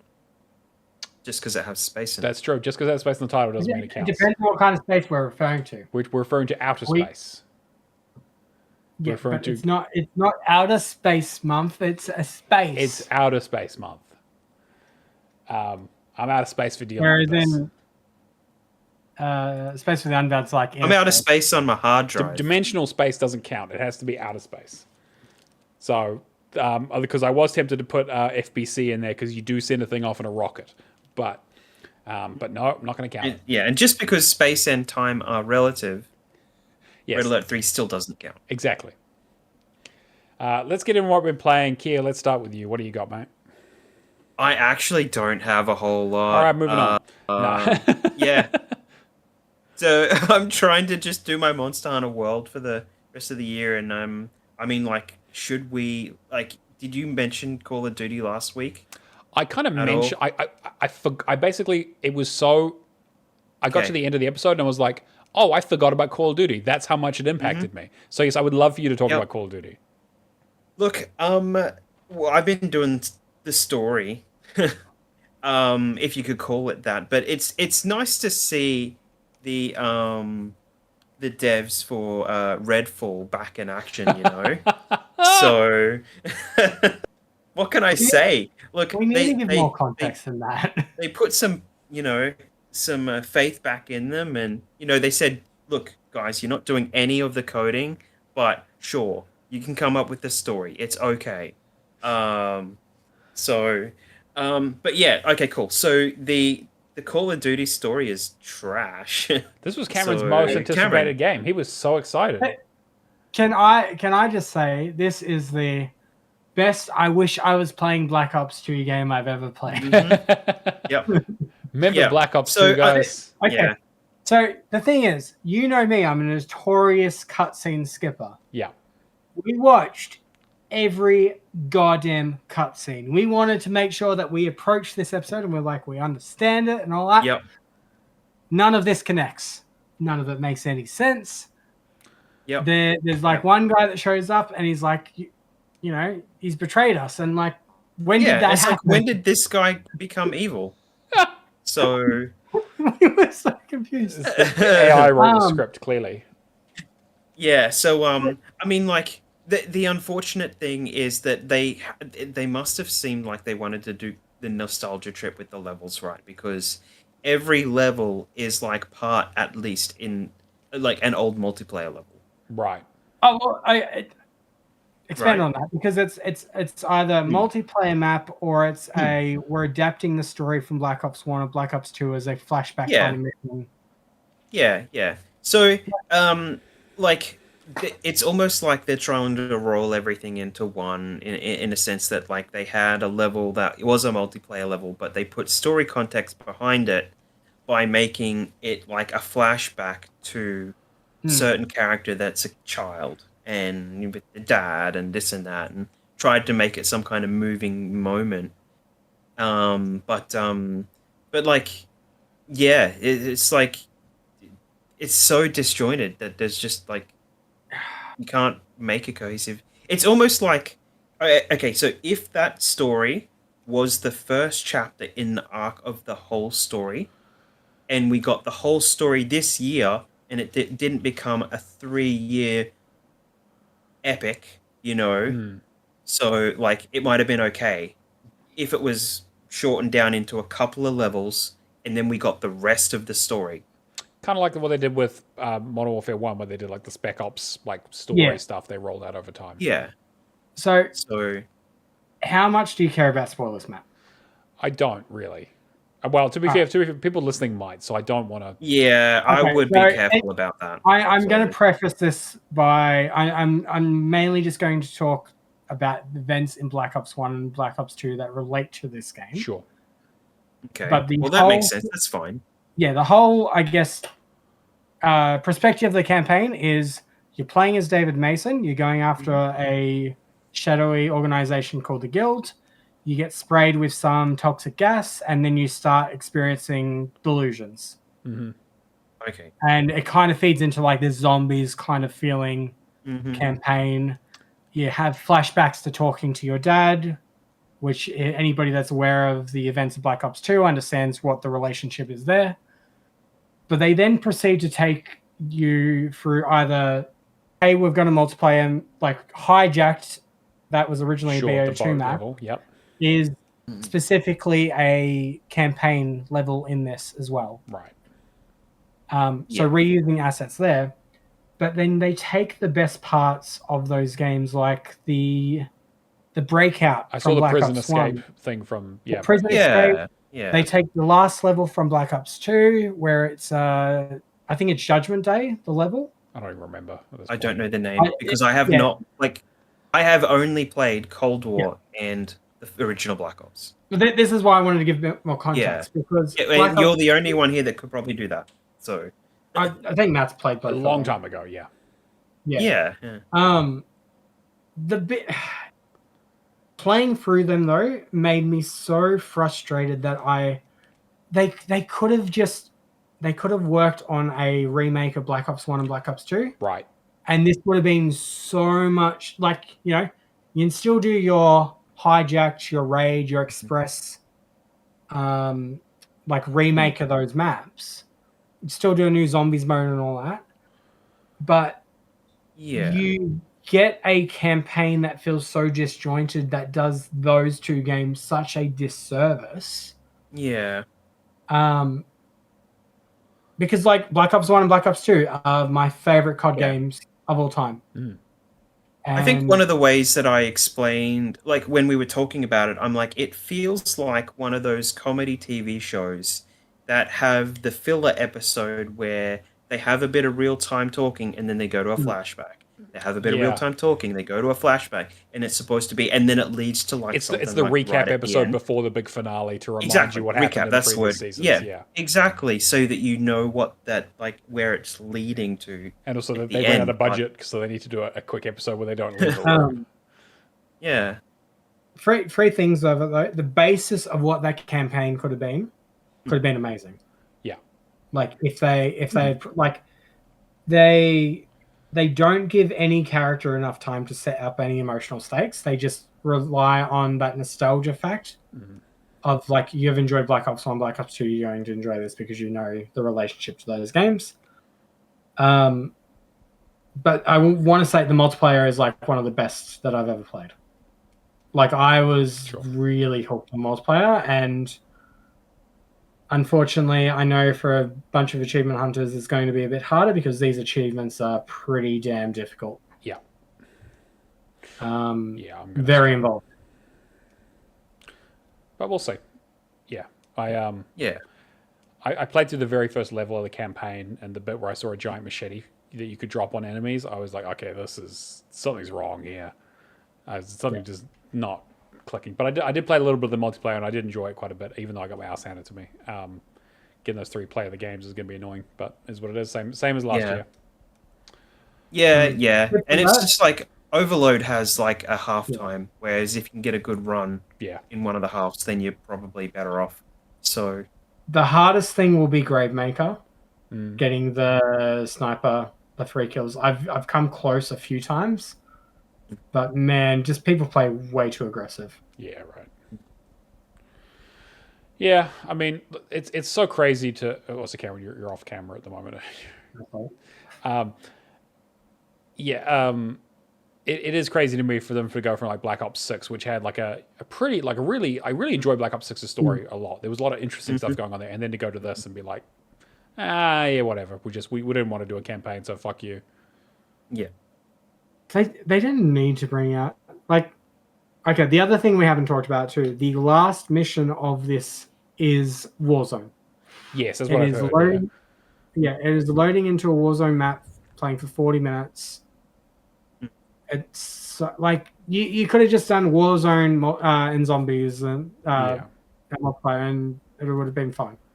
Well, I feel like they feel like they have to have a campaign, and the last time they didn't do one was what, Black Ops 3? Was it 3 they didn't, or 4? I had Blackout instead, yeah. Yeah, they Blackout. But is there enough pull to get people to finish the campaign of all things to get to the end game that lets them play? Yeah. That's the thing that hit the news today. They're dropping the requirements for that. So if you've met it before, I think this Friday, you get double XP tokens, that kind of stuff as a reward. Oh, okay. Yeah.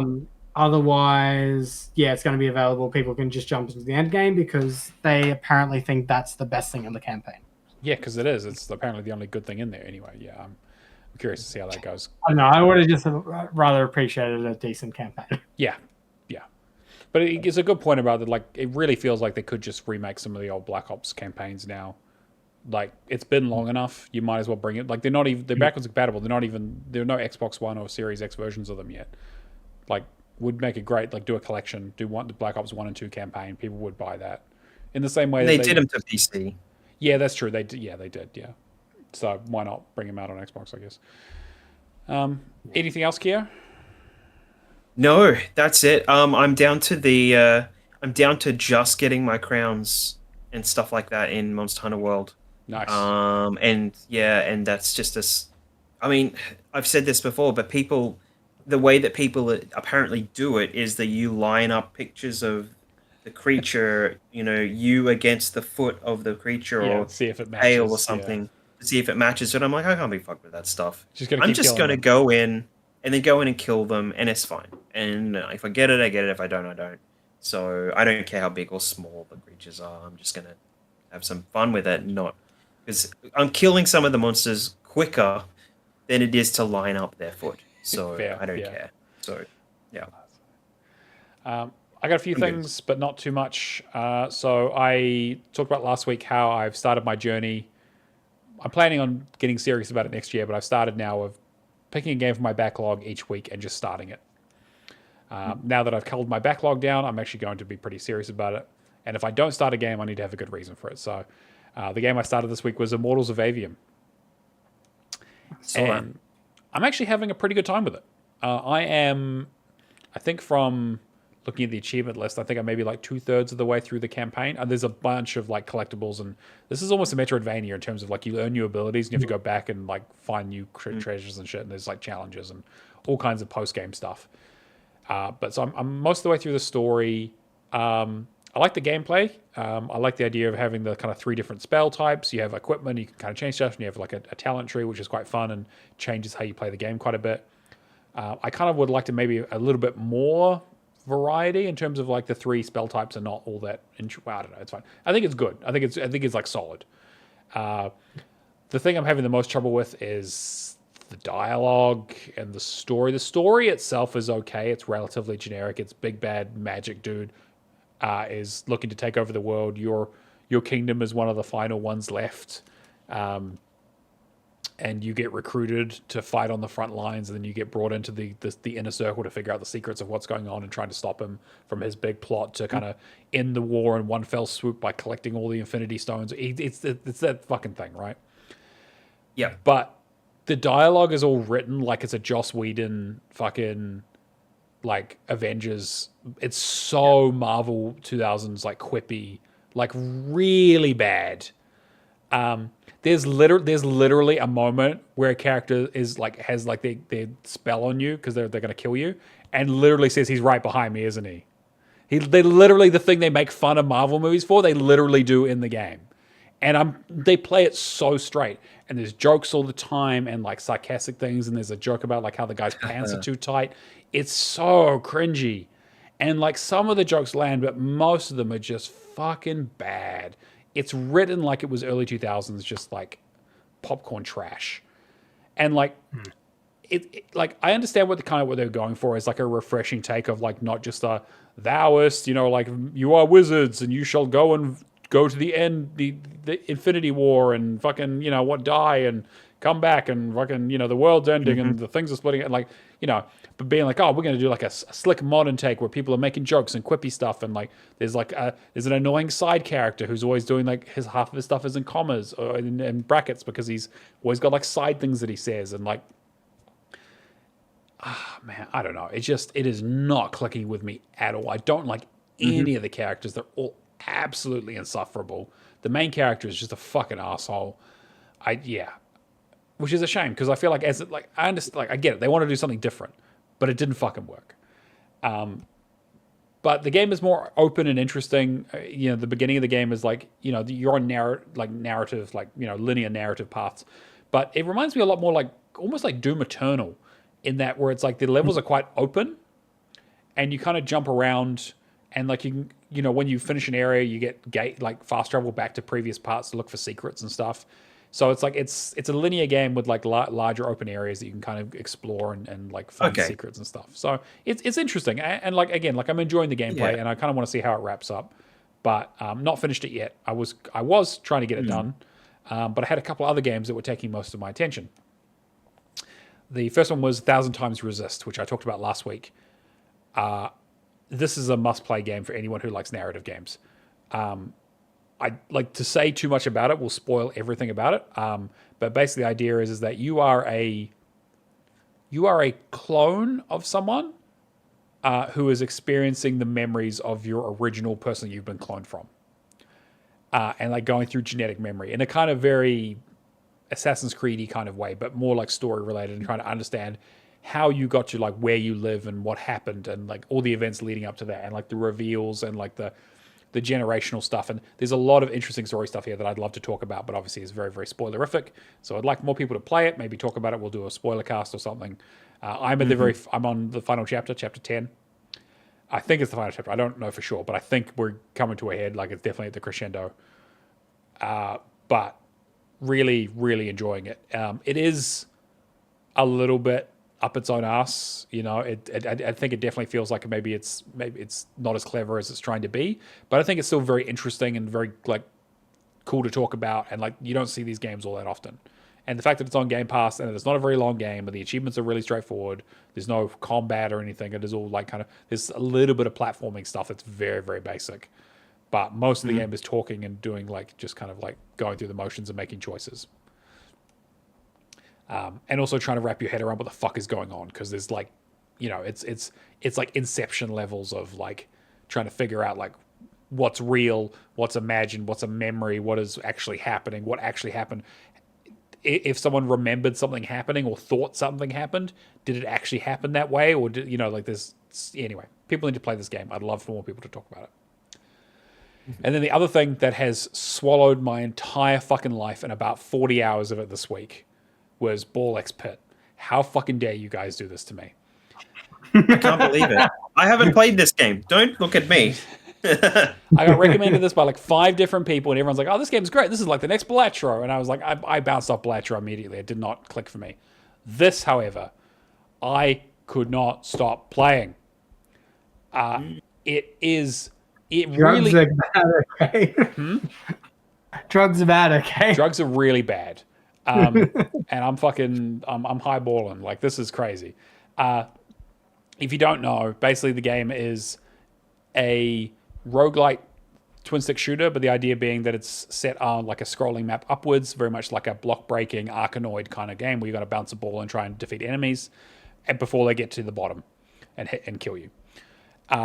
Each character you unlock has different kinds of ways of playing. They kind of use the ball differently, or they have different abilities. Some of them, like, it goes through them and then bounces them from the back, or does more damage when it bounces, or there's one that doesn't do any direct damage, but the abilities that you get do damage, like area of effect ones. So there's like different characters you unlock. And then the other half of the game is a base building, like town building thing where you shoot your ball off like a pinball to bounce off of things to collect resources to build things and build buildings and collect more resources to build more buildings. It's like a loop. It really feels like the greatest hits. Someone was like, okay, I'm going to mash a bunch of genres together. So they're like, okay, cool. Roguelike, got it. Vampire Survivors craziness with upgrades that break the game, got it. We're going to do a Cult of the Lamb kind of like social sim thing outside of the game where it's like between rounds you go back to it and those things affect the game and the game affects them. They kind of are symbiotic. So the more you do on each of them, the better they are for each of them. So it's like you build buildings and you get upgrades and you learn new abilities and you get more resources and you get more upgrades. And just like it has this really, really addictive loop. Yeah. Yeah, I like everything you just said. Yeah, it is... It is crack distilled. It is like it has like clicker elements because like things run. There's a building that you can build where it's like while you're away playing the actual combat side of the game, your other guys will be collecting resources for you. And so there's a building where you come back and it'll be like, oh, while you're away, we collected resources for you. It's like a clicker. It has all of the. It's a buzzword simulator. It is crazy how addictive this game is. Having said that, I don't know if it's a good game. Or if it might be a good game, I don't think it's a great game. I think it has big problems. And I think maybe those problems are maybe just inherent with the genre. I started this game, I did not really enjoy it when I started it. And the big reason for that is the classic roguelike problem is you'll almost never finish a complete run of a level on your first attempt, second attempt, third attempt, fourth attempt. There's the amount of RNG required to get through a level is pretty fucking high. But you get rewards every time and it gets better, which is, again, that's the model, right? So like most games when you start a roguelike game are kind of like bashing your head against the wall. Because if you beat it the first time, there wouldn't be a roguelike reason. There wouldn't be a reason to have a roguelike mode and have permanent upgrades and passives and all that kind of stuff. So I get it. Yeah. But kind of a rough start. Then when I started getting some abilities and started getting through levels and started having builds and starting to aim towards like the synergies, again, it has that Vampire Survivor thing of every time you level up, you get to pick either a passive or you get to pick like an active, so an active ball. So like there's one that's like a ghost one that goes through enemies and damages them as it does it. There's one that's a earthquake one that does AoE, so when you hit an enemy, it damages the things around it. There's one that's like fire that burns them. There's an ice one. And then so the idea is that as you level them up, you can get fusions, like the treasure chests in Vampire Survivors, to fuse them together to make new ones, like evolved versions. And so once you've learned it, then it tells you how to do it, and you can kind of, again, you need to fill out all of them. And like that part's really addictive. You're like, oh fuck, okay, it's like sweet. I've got the vampire one that does health steal. I need to make sure I get this one to match it, and get this one and this one, so I get this synergy going, and this one there's like a strategy of like, okay, cool. Here's the build I'm going towards. Oh shit, I didn't get the thing I needed. Fuck, what am I going to do? And like, so that part was really, really interesting, trying to get the right build and using the right characters and kind of seeing the differences between them. And then you get towards the end of the game and you've unlocked all the characters and you've got most of the evolutions. You've unlocked most of the, the stuff. And you kind of realize none of it really matters all that much. Like in the early game where it was like, it doesn't really matter what I pick because I'm not strong enough to beat through these levels. It doesn't really matter what I pick because I'm strong enough to beat every level no matter what the combination. And like, there's a good feeling of like, cool, I'm fucking overpowered. I'm going to smash through this shit because this is the reward I get for struggling through all this stuff. But it really kind of drags towards the end where it's like, okay, cool, now beat every level with every character. And then as you play every character, you realize actually the characters are not really that different. Like, yeah, sometimes like, it's like, yeah, this one does more damage when it bounces, or this one does, like I said, AoE attacks. There is one that's like, it shoots from the top. Like there's a couple. There's one that's, actually, I don't want to spoil some of the other ones, but there's some interesting ones in there. But yeah, I've got counter arguments to a few Sure. of these points. First one I want to counter argument is, in terms of upgrades, this is the most visible roguelite that I've seen, like where you can have a strong sense of your progression. Yes, for sure. Yeah. I feel like it does really respect your, well, maybe not respect your time is maybe not the right choice of words, but you know that every run you're getting like a Yes, little you always bit get something from progressively. every run, which some roguelites are not very good about. Which, yeah, I agree. So I think that's a good thing, and that's part of the reason like the mid game is really, really fun because you're making good progress even if you aren't finishing levels. And you start to see the change really, really quickly once you start getting builds and stuff, and you start unlocking abilities and stuff. Yeah, I agree. The other counterpoint I was going to say, first half of characters, very similar. I will Yes. 100% give you that. It starts off slow and then it builds up over time. Towards the end, though, those other types of characters, like I don't want to spoil too much of what they do. Very different variety of gameplay. I mean, well, there's a couple towards the end that are very different.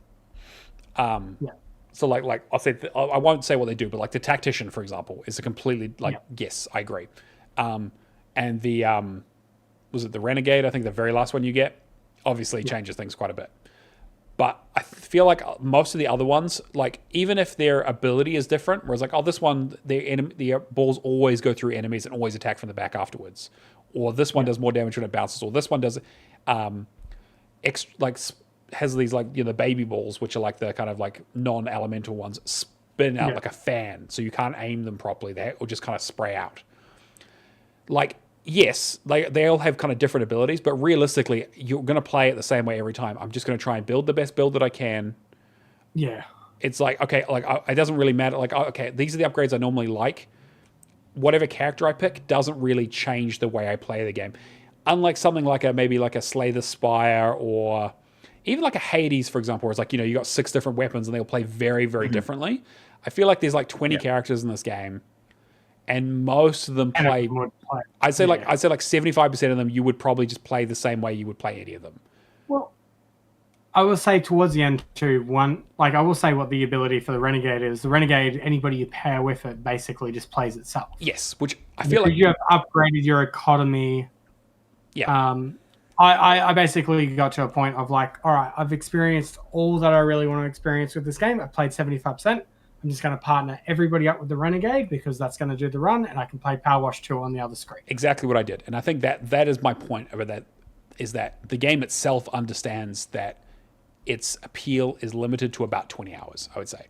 And to be fair, it was a good 20 hours. Like I said, maybe the first couple hours was rough. Well, I struggled with a little bit. Once I started getting some characters, started getting some upgrades, started to understand the base building bit, and kind of, again, the base building bit is a bit but it's interesting. So it's different. And then I started, like I said, started unlocking stuff, interested to see what the new characters were and that sort of stuff. And by the time I finished the game, like, because again, you get to it, there was an end. By the time I'd finished the game, I was kind of done with it, and all the extra stuff afterwards just kind of felt like, okay, there isn't really much else to see here. I know that you can increase the speed and the difficulty levels and that kind of stuff. Like they do have like a fast mode and that sort of stuff to kind of do extra things there, but I feel like that kind of just exacerbates the problem of like every character kind of playing the same. And I just feel like, because I definitely did the Renegade stuff for like matching them with them and kind of having the Renegade play through the levels, the ones I didn't really care about. Yeah. But I definitely played plenty of those levels myself, like probably at least like 75% of it. So yeah, but I feel again, maybe I'm asking too much. That's the thing, right? It's an indie game. It's a simple concept. The levels don't really change. Is maybe my other thing, is that like the strategy for the levels is it's enemies do things maybe slightly differently. Sometimes they'll dodge or something, or maybe they'll have slightly different abilities or like homing attacks and stuff. But the majority of it is, okay, enemies are coming from the top of the screen down to the bottom. The only real variety is maybe in the bosses. But even then, you just kind of, you tackle every situation the same way because there's no real other way to tackle it. And that's the kind of Vampire Survivors thing where it's like, by the end of Vampire Survivors, you go into every level doing pretty much the same thing. Even if you don't pick Queen Sigma and just kind of, roll over all the enemies. Yep. You probably have builds that you're always going to use, or, and I maybe that's just the style of game where it's just like eventually just becomes like a power fantasy where you're like, well, it doesn't really matter what I pick because I'm just going to blow through this anyway. But I don't know. Yeah, I mean, like, you're going to get it to a point where your economy is going to be strong enough anyway that everything is going to blend into one except for like stuff like the Tactician, for example. Yeah. Like I hated the Tactician because I put my speed on full blast and I blast through the same levels thing. like that. Yeah. I don't know how you could like get anything more out of this game. Like I don't know how you could further improve it. I agree. That's what I'm saying is I don't know if it's a fault of the game. I think it might just be just how these kind of games work. But that could be the thing. Like I feel like it doesn't it hasn't added an achievement to like play for 100 hours kind of thing. You don't have that long grind after it. That's true. Very much a case of you get through 75% of it. You get somebody like the Renegade, and then you just complete the rest and do whatever miscellaneous achievements you have. Yeah. To me, like, I don't know, this is the most enjoyable, like, hey, I can't put this down kind of game I've played this year. Agreed. I was literally thinking about it. Like I was lying in bed and I was like, I want to play more of this game. Which is like almost nothing does that to me. Like, but when a game gets hooks into me, again, like you probably, again, if you've been watching this podcast for a long time, you'll know occasionally this happens where you'll see me with bags on my eyes because I just cannot stop playing a game. Hades was a good example. Like this one, again, another roguelite. This one just grabbed me and I just could not stop playing it. There is no narrative to this game though. Like the fact that it grabbed us like this is because one, it's pure dopamine, and two, its gameplay is key. Yeah, and that's rare. Whether the gameplay does blend into itself a bit, like it's a 20-hour experience. Yeah, I think it's a 20-hour experience that takes 30 hours. Yeah. And I think that's okay. But it's like, let me put it this way. I started this on the 17th and I finished it yesterday. So I finished this game in 3 days. Yeah. Okay. I put 40 hours into it in 3 days. And again, some of that time was idle time because obviously there's a little bit of that involved, but still. Yeah, it's crazy. I'm gonna look up mine just real quick. But that's it. Like Borlex Pit has been the thing that's taken up so much of my time this week. That's meant that I haven't been able to play other stuff. I had to push myself to play more of Immortals of Avium, which I am enjoying, but just does not have the IV drip of dopamine straight into my fucking body like this game does. But yeah, curious to see what they do next. And then I think for my next game, I'm probably, this is a bit of a cop-out because I literally just bought it, but I'm probably going to do Silent Hill F as my my next game for next week. Partly because I want to do it for Game of the Year, but partly because I don't want it sitting there languishing. I spent money on it. It's one of the few games that I bought nearly full price, which, again, games are fucking expensive. So I think the only thing I did that for last year was like Metaphor, and that won my Game of the Year. So let's see how this goes. So we're going to get F and then we're going to get 2 back-to-back, yeah? Probably yes. Almost certainly. Yeah, I actually would recommend 2, like jumping on 2. Yeah, for sure. Yeah, I'll probably jump on 2 at one point. Yeah, for sure. I'm going to probably just smash through those. I'm going to try and finish 1,000 Times Resist first, though. Oh my God, I have so many games to play. Oh my God. All right. Cameron, what have you been working on? So I had the same issue last night. I'm just like, man, we're like near the end of November. It's getting real close to like Game of the Year discussions. Man, I was doing really good at the start of the year, and then it just fell off when I like started working 3 jobs. Yep. Very hard to game with 3 jobs. Anyway, so I started Outer Worlds 2 last night because I don't think anybody's really had a discussion around it. I started very hard because there is 2 difficulty achievements that you need to do. Yep. I looked up a few guides, tried to build my character. I'm like 2 or 3 missions in. I spent 4 or 5 hours in it. I know it's a 60-hour game. I'm very much built my character to be leadership speech heavy. Gotcha. So I literally got to the first boss fight and just talked them out of it. Nice. Love it. Which was great. But I like it's very much that Outer Worlds kind of humor. Mixed with, I guess, the darker tones of like serious RPG, like decision making, that kind of stuff. Sure. I'm enjoying it so far. It fits the space theme, which was the other thing that I wanted to do. What else? Yeah, I'm just going for each environment. Like, stuff hits you twice and then you're dead. Right. Yeah. Okay. There is a robot companion that you have that can provide a self-heal. And there is a rifle that I've got that levels alongside with me. Because you need them to get max level for that for an achievement. What else? But yeah, just going through the game, speech lock picking, that kind of stuff. Sneaky rogue. Yep. Classic.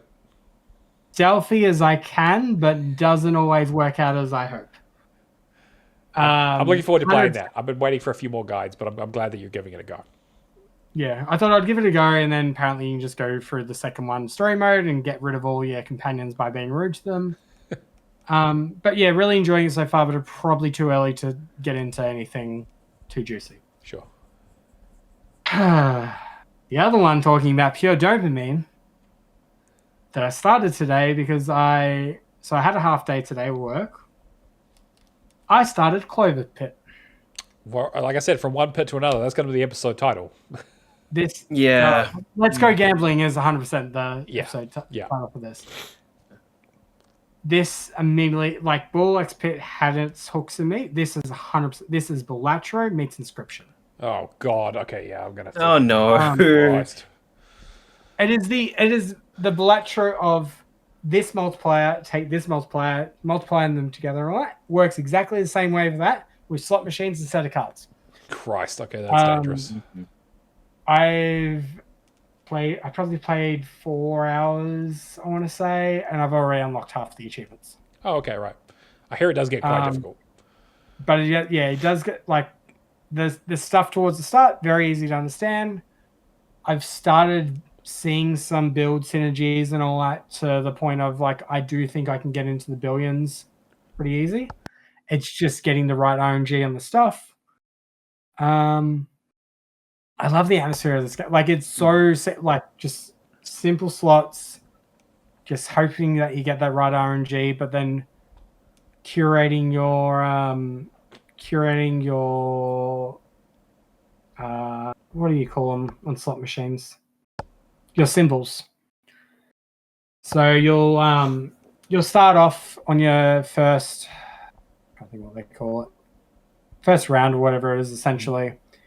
And you've got a slot machine in front of you. You've got a bit on the wall. It will give you some coins. You got to put in the slot machine, and then you've got to get to the first number, which is like 75. So you reinvest those coins. Every time that you do that, if you do it early, you get extra cards, or you get one card if you get it done in 3 rounds. You then use them to buy your lucky charms and that on the wall, and they affect your slogans and that. As you proceed through each round, there is a red telephone that you can answer, which will give you, like, hey, you got better probability of getting lemons as your symbols. So then you can slowly curate down your slot machine. Just lemons. Cherries and lemons are your most probable roll. You do that. You then add your multipliers onto them so you can get further on. Gotcha. Mm-hmm. It's pretty easy to understand once you realize all the synergies. It's just getting that RNG to work for you. Same as Balatro. Interesting. Okay. I can't put it down though. Like, I know it's the first day that I played it. I cannot put it down. The atmosphere of it, like just you being in a cell and the pit underneath you opening up if you don't get enough coins in time. I unlocked memory cards, which affect your run the same way that upping the ante does in Balatro. Like, I know KO and Stubby are merely going to love this game. Yeah, that's a problem. Yeah, that's a real problem. It's on Game Pass. This is 100% of you gave me Balatro. I'm going to give you. I know. I really dig this game. I don't know realistically how long it is though. Because I've got half the achievements already, but like I think you have to get an achievement which is doing all the memory cards and that as well, which I think they're spinning. Okay. But once you build that synergy and all that, like there's no roguelite. Like it's like Balatro where there's no roguelite aspect to it. Gotcha. The run is the run. Like the run is the run. Interesting. Okay. Cool. I really want to hear more about it. Like I don't know anyone who's played it because it hasn't been on Xbox, but I mean, it's only come out today, so yeah. I don't think anybody has complete. And then the other thing I should add too is, as you proceed for each run, after like your 5th round or so, there's a key that will open up on the wall if you earn a certain amount of coins. The keys open drawers which each correspond to an achievement, but as you're only got like 7 lucky charms to start off with, you can take a lucky charm off, put it in the drawer, nullify its effects, and then pick it up back later when you need it. Oh, cool. So you're swapping out your charms as you're going along to build up your perfect deck. Gotcha. Interesting. Okay. So there is that component to it as well. Apparently there's a little bit of a story mode, but I've only started just breaking into that. Sure. Oh, interesting. Okay. Cool. All right. Anything else? Power wash. Yes. The Eternal. I watch some stuff. I watch some YouTube. That's all I do. Yeah, I'm getting through Power Wash 1. I was really hoping for the DLC to go on sale, but it has not for Black Friday, so I have to keep waiting. All right. I think it's everything we've been playing. This is a good list. Time for the Word Challenge, everyone's favorite competition where I come up with a game and you guess on our Discord and the Word Challenge channel what the game is. You get 1 clue per week and you get 1 guess per hour. The first clue I gave was this game has a time limit as a central mechanic. The second clue is the series started as an arcade game. Third clue is this game has ties with the Yakuza. The series, not the actual Yakuza. I know. But I thought it'd just be funny like to phrase any it. Japanese game ever. Yeah, exactly. Yeah, I have thoughts about this. I might have to go through and see if anyone's guessed. Yeah, so it has ties with Yakuza, the series, not Yakuza, the actual criminal organization in Japan. I just thought it would be funny to title it that way. So best of luck to everyone. Because there's no prize money and there's just bragging rights now, we can just guess. Jump in. Yes, you're allowed to guess. But make sure you only guess once per hour, because I know admins can guess as many times as they like, so don't fuck around, because you will find out. Hey, we get benefits. We get privilege. Nope. No, you do not. You get work is what you get. Leaderboards. Keo, do you want to read through that? I do want to. That was what I was clicking on, and I am in the leaderboards, so I will read them out. I'll read out the leaderboards right now. So, in third place, Mad Eye Pad Eye at 31,865. Jesus. Last achievement, Speedy in Grinch, The Christmas Adventure. So, good on you, mate. Good on you. Two place, second, a Grey Shark, 32,900. Very, very close to Mad Eye. 5 levels completed in Bouncy Bread. Good on you, buddy. Oh, God. Good on you. Now, Thrash Forever in number 1 at 86,615. What the fuck? Movie Detective in Spot Cat versus the Cheddar Mafia in the Americas. Congratulations. These guys are playing games I've never even heard of. Yes. What people are doing for achievements. Which is why I wanted to point out their achievements, because these top 3 guys, if they're going to do it, they're going to get called out on their achievements now, I think. So. Completions, Cameron. What was that? Completions. Completion. Sorry, I was just amazed by that. Shah's done Mythwrecked and Sopa. Stubby's done Yuka. Wasn't he on last week? The Yuka replay, Lee? He hadn't finished it. He was talking about it. He went through and did all the pages and everything. I talked about Yuka Replay the other week. Yeah, okay. And later did NBA Live 08. Spears did Black Ops 6 and Power Wash 2. And Bobsaw did Anthem. Which is very happy to get that server closure out of the way. Yeah, nice work. All right. Well, that's going to bring us to the end of the show. As always, you can find us on Twitch. Xbox Hall of Games is the place to find us. Come hang out in the chat. Shit post. We like to respond as much as we can with the chat. Anything else going on? Anything you guys want to shill? Cameron, you got anything? Oh, you're busy working 3 jobs, so probably not. We got to meet a commissioner today. That was cool. Oh, yeah. Yeah. Kia, what about you? Oh, I'm just doing my retail Black Friday dues, the duties on the Black Friday of the retail. What kind of deals? What's on sale this week? Yeah. So you can go to, no, you can't. So Kia Live X Home on Xbox, by the way, So right. you can ask me about that if you like, but yeah. Hasn't Apparently changed his is Discord too name long. yet. 13 letters is too long, and I was doing a bit of experimenting around, and now I can't get the at back into my name, but I knew what I was doing at the time.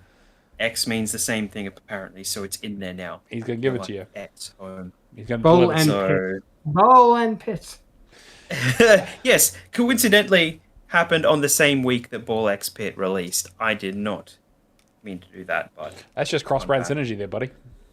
exactly right. So hashtag not sponsored. Ball X Pit. Hashtag not What else bad. did you do this week? It's on Game Pass. Now let me tell you about You don't want deals. to talk about any expensive purchases? Wow. Yes. So but we can talk about that later. You can hit me up, or you can I'm on other places at How to Fix Gaming on YouTube, stuff like that. So Looking forward to seeing the chair on the video in the near future. yes, there is a Black Friday purchase that I've done that will be on the on the show. So And I'm Neomaster on everything True Achievements, Xbox, and Discord. A huge thank you to my wonderful co-host, to Char, who does our wonderful thumbnails every week. Check us out on the YouTube or your audio platform of choice if you missed the VOD or you want to catch the old episodes. Patreon.com/HawleyGamers. As always, that's been episode 193. We'll catch you guys next week. See you later. peace out. Catches.